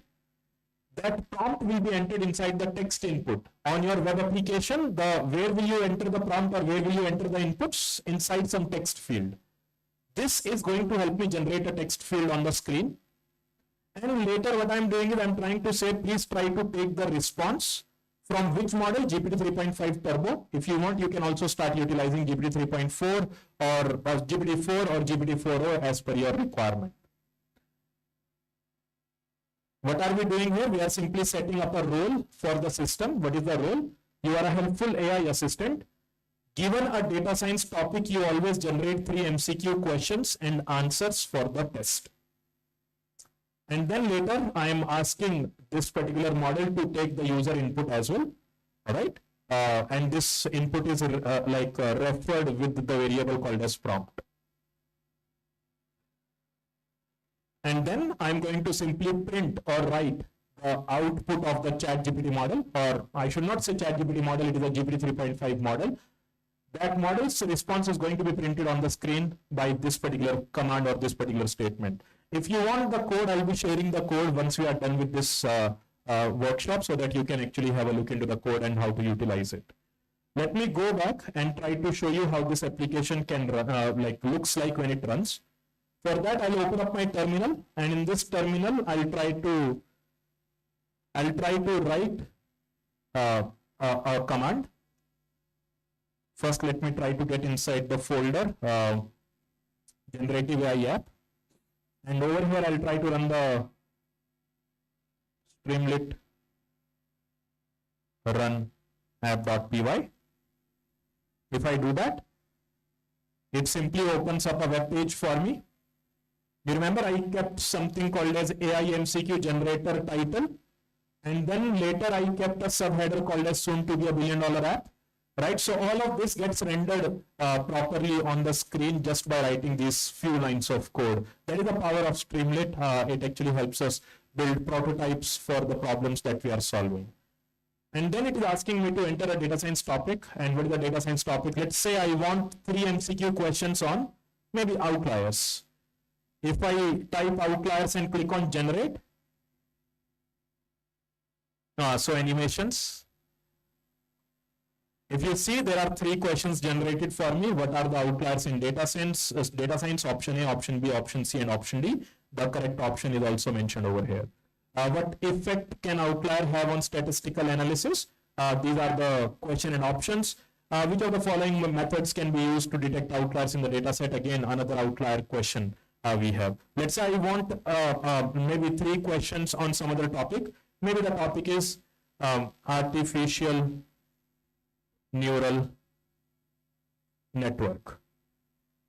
So I'll click on generate. What it will do, it will simply create very quickly 3 MCQ questions on ANN for me, just like that. Now, you might be thinking how to utilize these applications. Typically, these applications, they require us to do a lot of other things, develop other things as well. I actually prepared a lot of material for us to think or to talk about, but looks like that we have very short time now.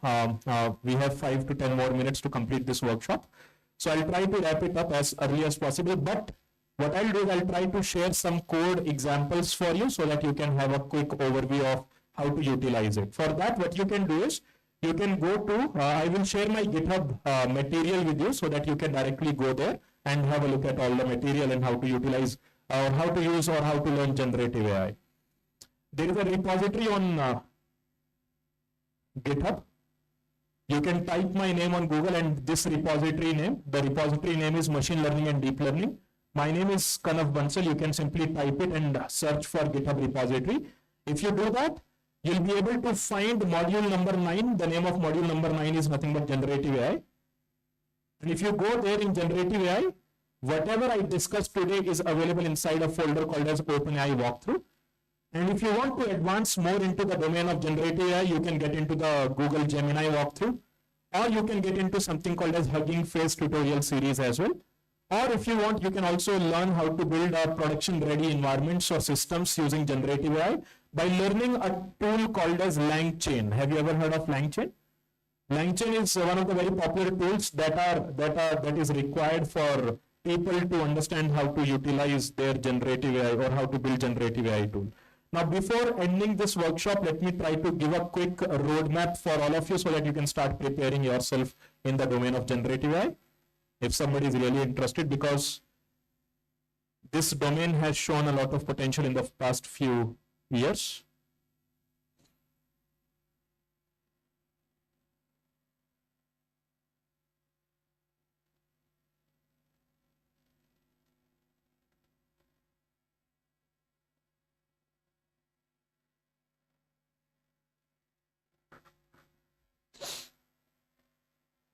All right, so please focus over here carefully and try to see what the roadmap is if somebody wants to really become a generative AI engineer. And trust me, the current market scenarios for generative AI developer is really very good. And we have seen ourselves, a lot of companies started directly asking for people to know at least the basics of generative AI or at least the basics of something called as LLMs. All right, so let me try to share some of the details about how you can prepare yourself in the domain of generative AI.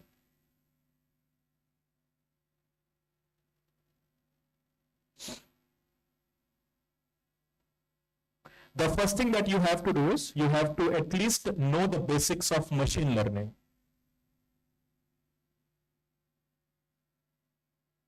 Once you have a clarity about what classification is, what regression is, and how classification regression is different from each other, how do you map a problem with a classification, under classification, or how do you map a problem under regression, try to solve some projects, at least some basic projects in the area of machine learning by maybe taking up some data sets from Kaggle or some other website. Once that is done, try to get into the basics of, try to at least learn the basics of NLP, and or instead of NLP, let me say text pre-processing,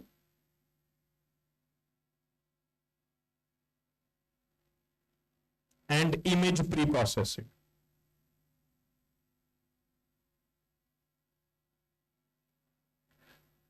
Once you have a clarity about text and image pre-processing, what you can do is you can start building NLP and computer vision based projects. You can at least start looking into the area where you can start maybe solving few basic NLP and computer vision based projects. Once this is done, try to understand something called as text vectorization and embedding.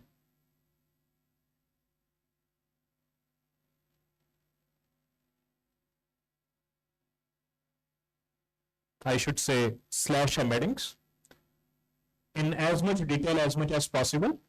Once you have a clarity about vectorization and embeddings, there are various techniques of text vectorization. Some of you must have heard of bag of words technique, right? Or TF-IDF technique.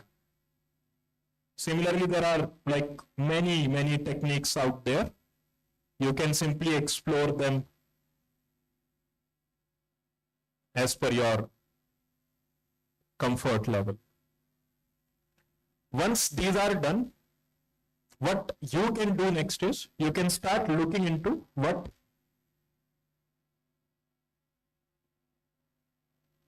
language models are, because this is the real thing that is going to help you understand the entire generative AI.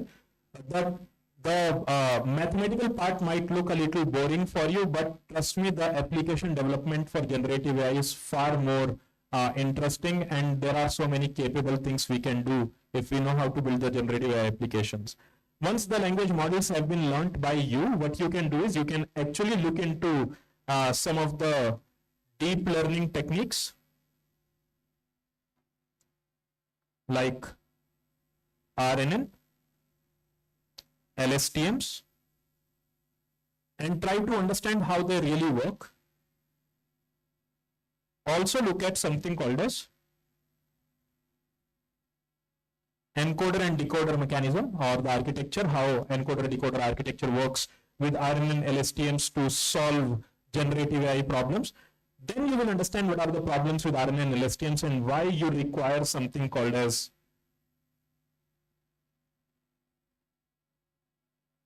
transformers architecture. You will understand that RNN and LSTMs are super duper dead slow, but when it comes to the transformers architecture, it is very fast and scalable at the same time. Once you know transformers, then there is no stopping you to understand various different transformer based models. For example, one of the very popular transformer based model is called as GPT, right? What is GPT? It is from OpenAI, Generative Pre-trained Transformer Model. This T over here stands for transformer. Similarly, there is another model called as BERT. This is from OpenAI. This is from Google. All right, over here again, T stands for transformer. And every model out there right now which outputs text is built using some transformer based architecture only. 90% of the models out there which are actually generative AI in nature, which generates text for us, they are built using transformer based architecture only. And then once you understand this, you can actually look into, see, we can't build the generative AI models ourselves. If you really want to build something yourself, you have to get a lot of compute resources and time and money, right? But what you can start looking into is you can look into something called as OpenAI. Can you remind me what is OpenAI? OpenAI is a company which has GPT and various different models. What are the various different GPT models they have? They have something called as GPT. GPT is used for what kind of models? Models where your expectation is to get text as the output. Similarly, what are the other models they have? DALL-E, right? What is the DALL-E? DALL-E is nothing but a model that gives you images in the output. Same way, they also have other models, like they recently came up with SORA, which generates what as an outcome? Videos. Right? So if you want videos to be generated from your model, then you can start looking into Sora, but I think they have not launched it for the developer purposes. For the development, they haven't provided the access to Sora right now to the community. Similarly, like it is not just OpenAI which is doing really well in the domain of generative AI models. Even Google has done really good by providing us their Gemini model,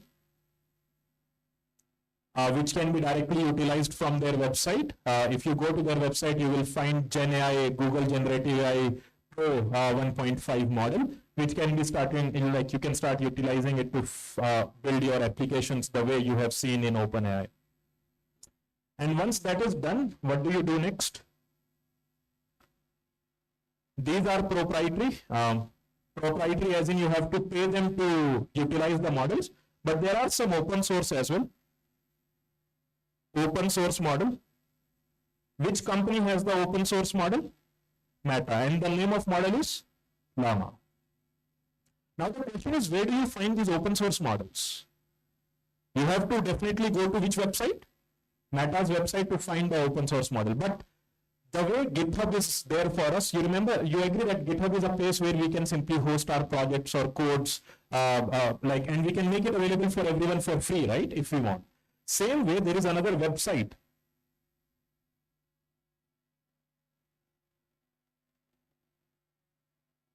I hope some of you must have heard about Hugging Face website, right? So there, what do they have is, they have all the, like they have created a community for us where all the open source models are available.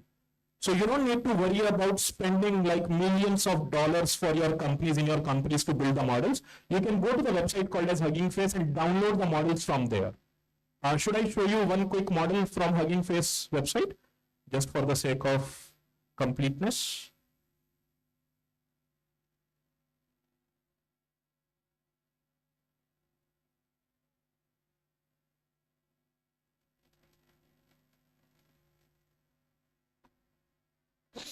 So which website am I talking about? Hugging Face, right? So let me try to simply search for Hugging Face on Google. I will get a link called as, the website link is huggingface.co.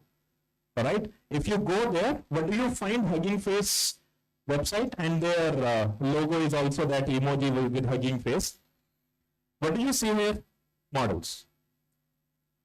Now, before we click on models, can you remind me what is there on this models?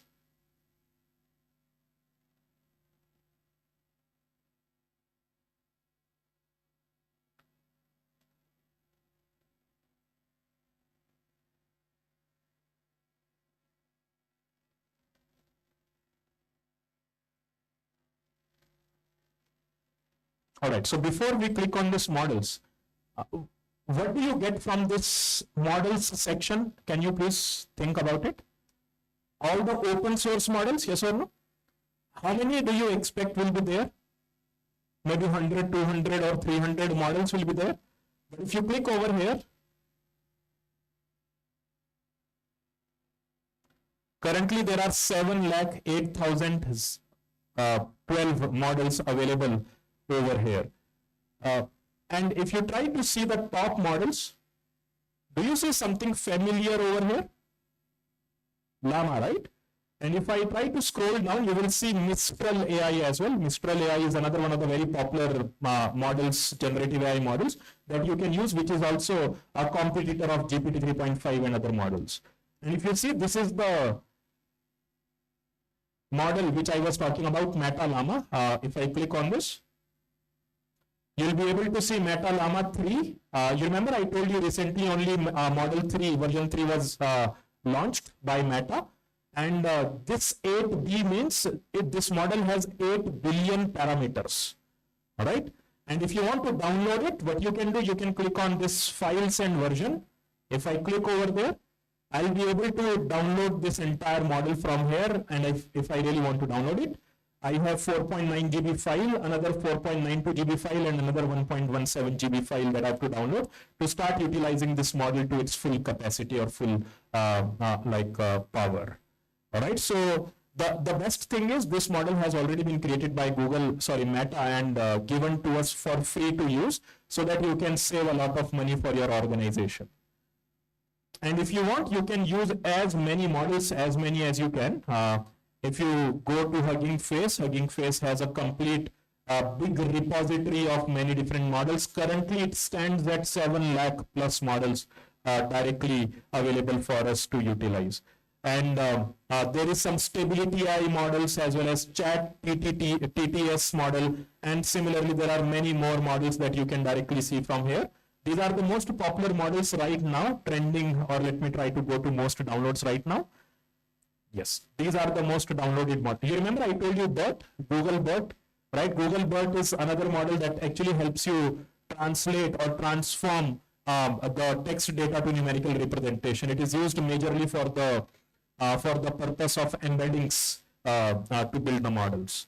Sentence transformer, another very popular model. And if you want to see how to utilize all these models, remember the GitHub repository I told you about. You can go to my GitHub repository and utilize as many tutorials from here to learn how to utilize any one of these things, starting from text embeddings to the state-of-the-art Google Gemini walkthrough as well.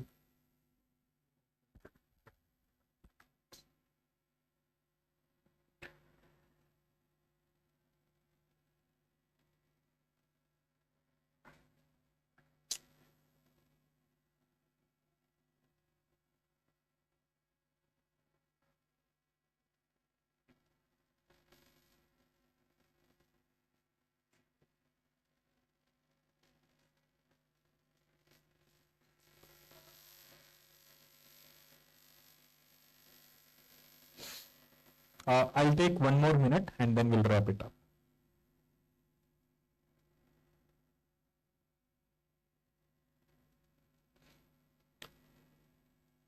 All right, so please try to see the last component of learning how to build generative AI application. The last component over here is, can you tell me how many generative AI models can you utilize from all these things that I mentioned over here? From OpenAI, how many models do you see? 3 models, and many more models are also available on their website. Same way, Google also has multiple models. Meta has multiple models. Llama is just one model they provide us. And Hugging Face has how many models? 7 lakh plus models. Now, don't you think learning about how to utilize these models or how to start building applications using these models? Maybe let's say I want to learn how to build applications using GPT. For that, which API should I learn? I should learn about OpenAI's API. I need to learn about how to utilize OpenAI API. Same way, if I want to learn how to use Google Gemini, which API should I use? I should learn, or I need to have a proper understanding of how to start utilizing Google's API. What about Meta and Hugging Face? I need to know how to start using Hugging Face API.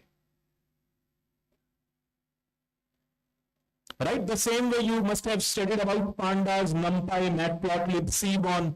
The same way you have to learn how to utilize all these APIs, or you need to learn how to utilize all these modules in Python programming language. But don't you think as the number of models increases, the number of APIs you have to learn will also increase, yes or no? Right? And it becomes very difficult for you to basically learn and be up to the mark in the domain of generative AI. For that, there is one very interesting company that has emerged called as LangChain. What LangChain really provides us is, they provides us a unified way of utilizing any API out there. Whatever model comes out there, for example, whatever 7 lakh Hugging Face models are out there, or Meta Llama is out there, Google's Gemini, OpenAI's GPT, DALL-E and Sora is out there.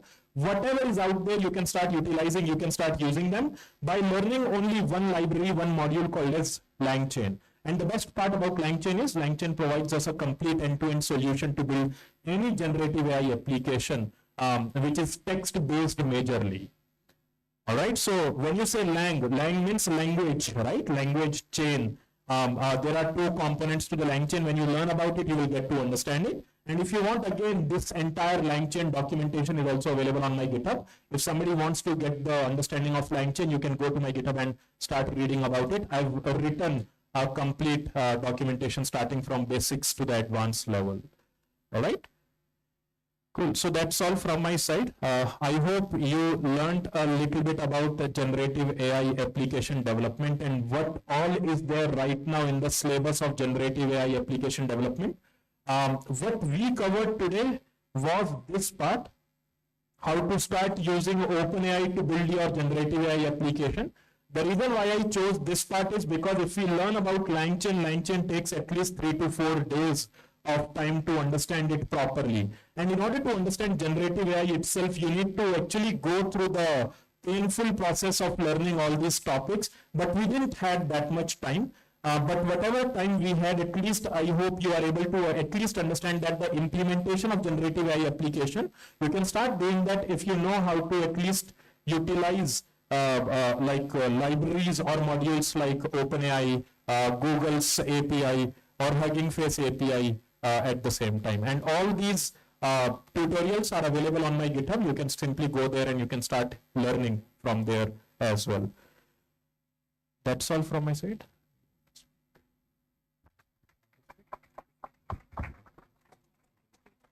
Okay.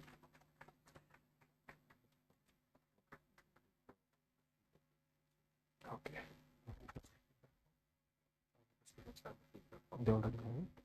Okay.